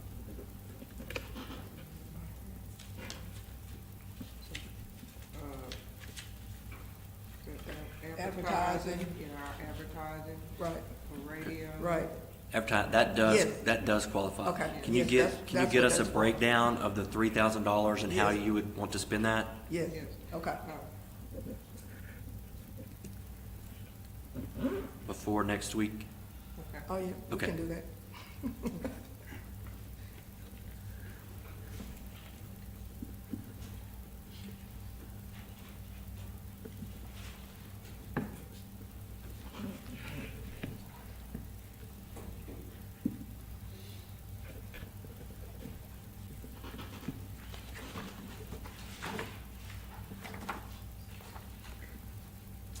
Are you doing this downtown again? Yes. I know that's in the packet, but I Yes. just totally drew a blank. Front Street, yeah, I looked back, Front Street, right? Yes.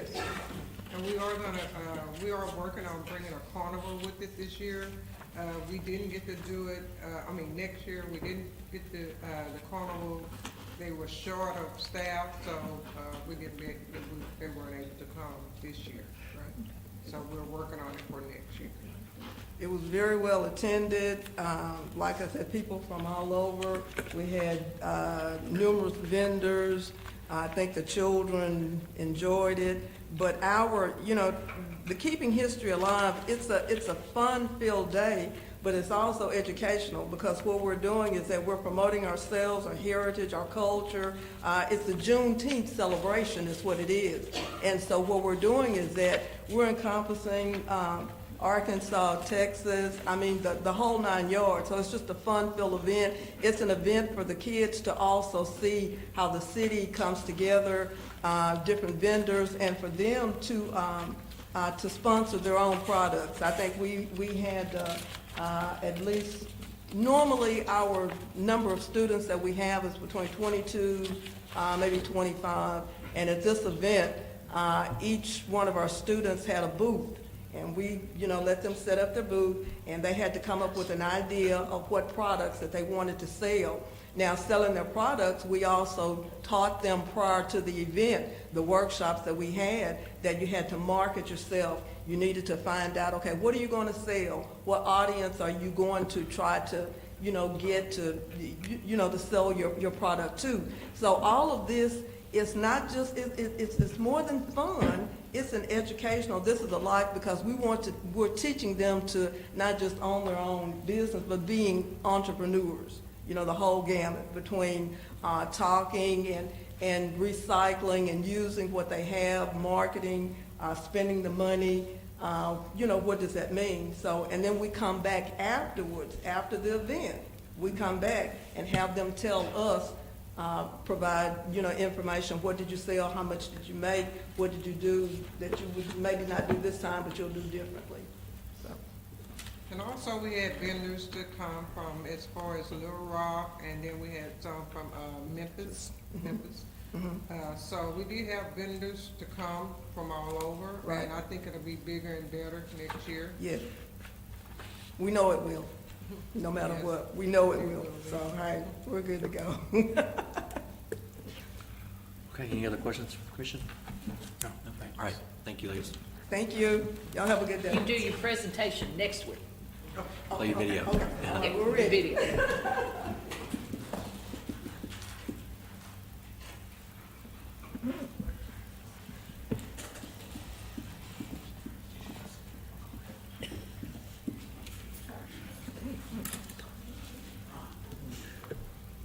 Oh, I'm sorry, track. Here we go.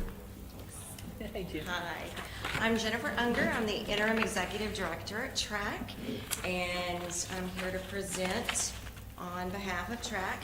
As an organization, we have been around since 1978, but the proposal that you have before you is for a new event, our first Friday. As hopefully you know, TRAC presents arts throughout this area, through the region. We have about 100-mile range that we really reach on an ongoing basis, as well as a national presence. But we're focused on the Texarkana area, both Texas and Arkansas sides. We bring visitors, we bring artists in from all over the country. We have a juried exhibit, which is international now. So we are bringing in both exhibits, artists, visitors to come see our exhibits, see our performances, see the building, because that's a piece of art in and of itself, is the Regional Arts Center. Also, we do serve and partner with all of the area schools, the 4 major districts in Texarkana, as well as some outlying districts around the Texarkana area. So the proposal that we focused on is First Friday. We started this year, and kind of as a result of the pandemic, honestly, as a way to carefully get smaller crowds back in, but it's already started to grow. So we opened First Friday up as an event for people to come in, to enjoy some art, enjoy music. We've kind of done the jazz genre because there's not really a jazz club. It's something that hasn't been really utilized a lot. And we have some light refreshments, and we strategically have decided to do this from 5:30 to 7:30. And why we decided to do that is because, as you've heard lots of other organizations talk about, downtown and the revitalization and the arts and entertainment that's really happening and is so exciting. So we wanted First Friday to be early enough that people could come down after work, enjoy some fun, visit with friends, and then go out. We have people who say, oh, this was so fun, this was a great start to our evening, now we're going to Verona, we're going to Zapatas, we're going to Hopkins. So this is the way to start your weekend. It's a kickoff event to the weekend once a month. So what we're asking for is assistance with our advertising and promotion, especially with it being a new program. We had not really put a lot into the budget. We got it going, it's starting to grow, which is wonderful, but now we need to really advertise it so we get more and more people to come in and come see us, stay in hotels, and go out to eat, especially in the downtown area, is the goal. So that is the area that we have focused on. We do have a diverse audience already, and we're just trying to help build the downtown growth as a tourism destination. So our plan, we don't have anything to show you particularly in our advertising because we've just started it. And the plan is that your logo, so we've talked a lot about the logo, will be on all the print, all the social media, will be mentioned, we'll give acknowledgments live and in poster form, and not only the advertising, but the event itself, so that you'll receive acknowledgments in that area. Okay. And you've got pretty simple budget, very straightforward, You're right, asking for for six. advertising and promotion. $600 for 10 events, 10 events. Yeah. Correct, so 6,000 total. which 2 months don't get. We do our arts market in December, and January, first Friday is a little early after New Year's. Yeah. So December and January we'll take a break, but the plan is to do it the rest of the year. Okay, thanks.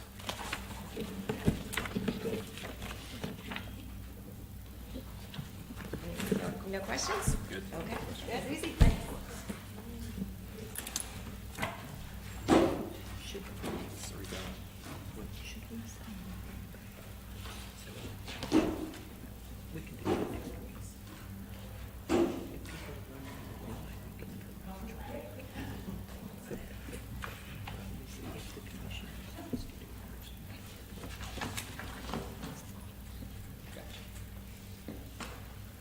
Hey, Ruth.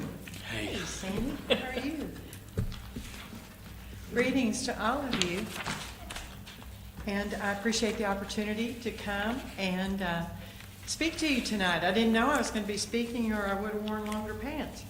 But I knew I was supposed to be answering questions, but I will just launch. And I know most of you, so I hope you will forgive me. I'm Ruth Ellen Witt. I'm the Executive Director of Leadership Texarkana. It's been a long time since I've been in front of the A&P Commission. I came here every year between 1995 and 2008 as a representative of the arts community, but I know there's been a lot of changes since then. But what we are in the business to do is to promote and to pursue community excellence for the community. And our specific request is related to a program, an initiative that we have been doing for about 5 years. It's called GoTXK.org and the What's to Love initiative. And the interesting thing about this is our business is actually engaging people who live here and investing themselves in Texarkana, USA. And part of that is comes from research done by a gentleman called Peter Kagayama, who said that people will not invest, that he did research on why do citizens engage with their community. And they said, he found that it's like with anything else that is in our possession, that unless we love something, that we will not invest in it, okay? And so about 5 years ago, we started a whole program that was based and was actually promoted by and motivated by a statement that somebody made in the Leadership Texarkana class, which had to do with why can't we stop the leakage, which is, this was a term I was not familiar with, but it's leakage because we have thousands of cars drive through our community every single day. And it's considered leakage to an economics person if they watch these cars drive through the community and they do not stop and they don't spend money. Okay, and so tourism and promoting tourism can be something where somebody is coming intentionally, or it can be anybody who's coming and importing cash into our community. In the economic terms, it's who's coming in and who's leaving money that wasn't here before. So at any rate, 5 years ago, we began a What's to Love opportunity and initiative that was totally based on the fact that, in our discussions, it was, we will never get anybody to come here unless and until our citizens love this place. We can't convince somebody else to come and love this place and that we have assets that are here.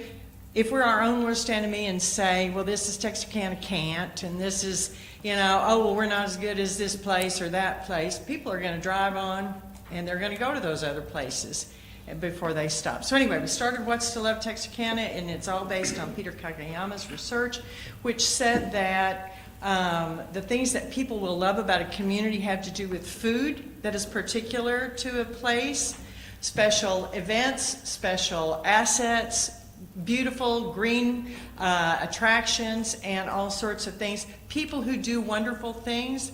And the reason I'm filling you in on all of this is because what we discovered as we went forward, and this became gotxk.org and aggregated, we aggregate our weekly blasts into a site that's called GoTXK.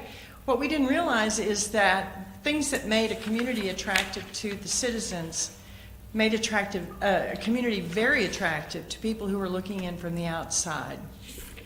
Very attractive. And what we found was that the people at Texas A&M Texarkana were saying, no, you don't understand. We're finding that gotxk.org is the most powerful thing that we have to recruit students to come live in our community. And what we realized is we had some sort of special sauce with gotxk.org, because what it does is, instead of us just placing an ad in a paper in the Metroplex or placing an ad in the Shreveport Market, we've got this thing happening, we've got this restaurant happening. What gotxk.org does is it actually paints a picture on a weekly basis. We blast it on a weekly basis. It gets aggregated onto the Facebook page, GoTXK. It then goes to the website, and then we're sending people to the website. But it allows people to know what a Texarkana is, what we value, who we are as people, and what we do. And this has actually overcome a lot of the objections that people have related to safety and crime, because these parents are saying, why would I send my kiddo to some place that is known for being not safe? And they're finding that GoTXK as a whole sends them there. So, and again, to make this long story short, the whole thing that we are realizing is that GoTXK has a special sauce that a lot of other things do not have, in terms of painting a picture that attracts people here and can attract people. In the 15 years that I used to come here, I was always coming and saying and pitching things because we wanted to be bringing people into Texarkana. That's been my business in this community for 35 years, is how do we get people to love what's here? Because this authentically is a community of excellence. Our pitch to you guys is to say, and it's something we've been thinking about, and our proposal is to build GoTXK as the primary portal for all the nonprofits and events and attractions, and it can be restaurants, it can be whatever it is, but to promote Texarkana through GoTXK. And we've met with the nonprofits, the content creating organizations, and we've said, if we would reciprocally link and make this the site, then people would come to GoTXK and would find out about Fat Jacks or Cross Ties literally within the first 5 minutes of looking at the site, because it would direct them directly to your places of business. But unless and until we are working together to say, let's have a site be the primary site that people find when they Google Texarkana, USA, we will not, we're always going to be half as nice instead of twice as nice. So we have invested in... Can I stop you for a second? Yeah. So we have a website that lists all of our restaurants and all of our hotels and our events. You do, for Texarkana, Arkansas. Right. Okay, and so Madeline Russell, who is on our dream team of people, has worked at Bryan College Station in their tourism department, and it was part of their tourism network. And what she said when she came here, she was going, Ruth Ellen, there are 30 different sites that are all about Texarkana. So, and again, your site is beautiful. She was going, I really like this, our Texarkana site, and it has a lot of really wonderful stuff about the outdoors and stuff. I totally agree. Here's what we are saying is that, and we're not saying you guys don't have your site. We're saying our pitch is, and our proposal is, if you guys would buy $18,000 worth of sponsorship, which is basically ad sponsorships like the other organizations have, so that your whole logo that says our Texarkana or Texarkana Side of Goodness is the top home banner, then when somebody comes to Go TXK, they will immediately also be sent to our Texarkana, to your site. And so what it is no different than our Texarkana placing an ad somewhere else. It is saying, though, that if you would invest in having that homepage banner ad with our Texarkana, then when they come to the Go TXK, they would be able to immediately be sent to all of the Arkansas assets too. Okay, so you want us to advertise on the website? Yes, and I heard what you were talking about with the KTAL gentleman. Yeah. And I actually was going to call Sandy, who is a personal friend, but we discussed it in our meeting, and I said, I'm not sure this is an appropriate thing for me to be approaching a member of the A&P Commission ahead of time to say, how would this work? Would this be an ad buy? Also, because of the fact that your agency, and again, Rachel Potter, who's at Farmers, said, I deal with the same agency, I know kind of how they work, but she was saying, you know, it may be that they would want to spend that money, if they're going to spend the money, if this is something that you guys would fund, they might want to spend the money in a certain way on the site or in Google Ads, directing people wherever. And so that is why it was left $18,000. $18,000 happens to be 5 times 3,600, which would be the homepage banner ad for the whole year. So that's where you get the $18,000, but that's, and I can get you more specifics, but that is what we're up to. That is why we're here in this business, and interested in the opportunity to really finally all work together to get people. We're already promoting Cross Ties and Fat Jack's and Pop's Place and all of the Arkansas events and restaurants, people.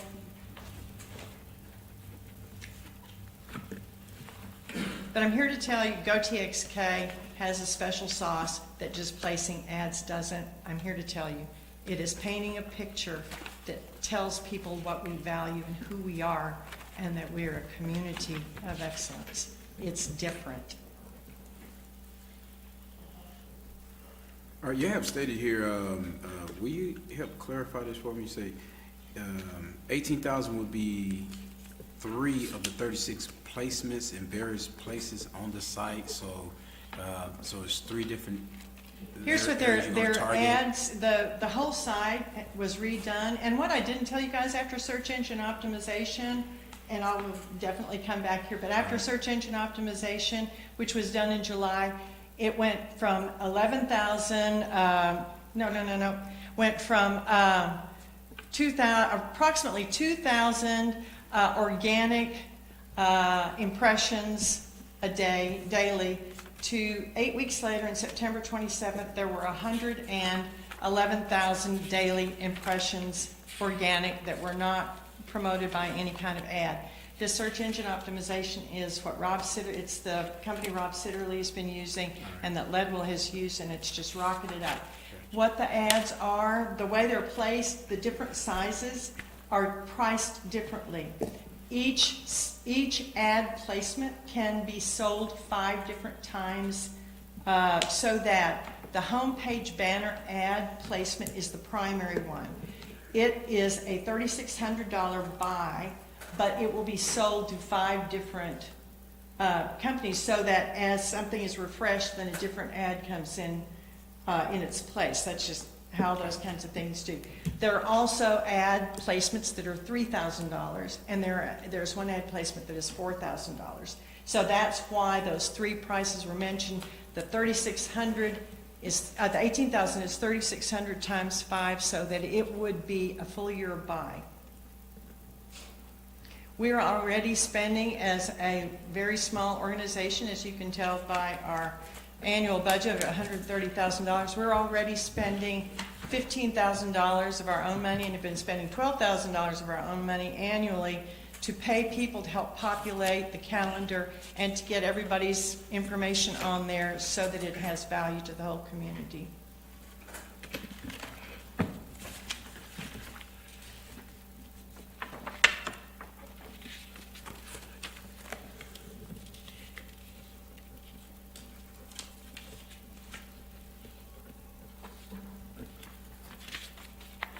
And like I say, I'm like the rest of them. I sort of came in here not realizing that I was going to be making a presentation tonight, so my apologies if I'm jumping around.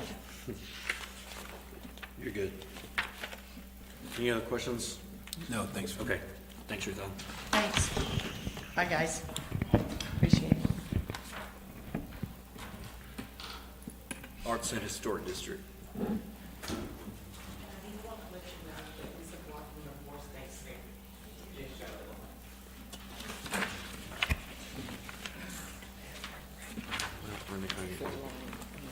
Yeah.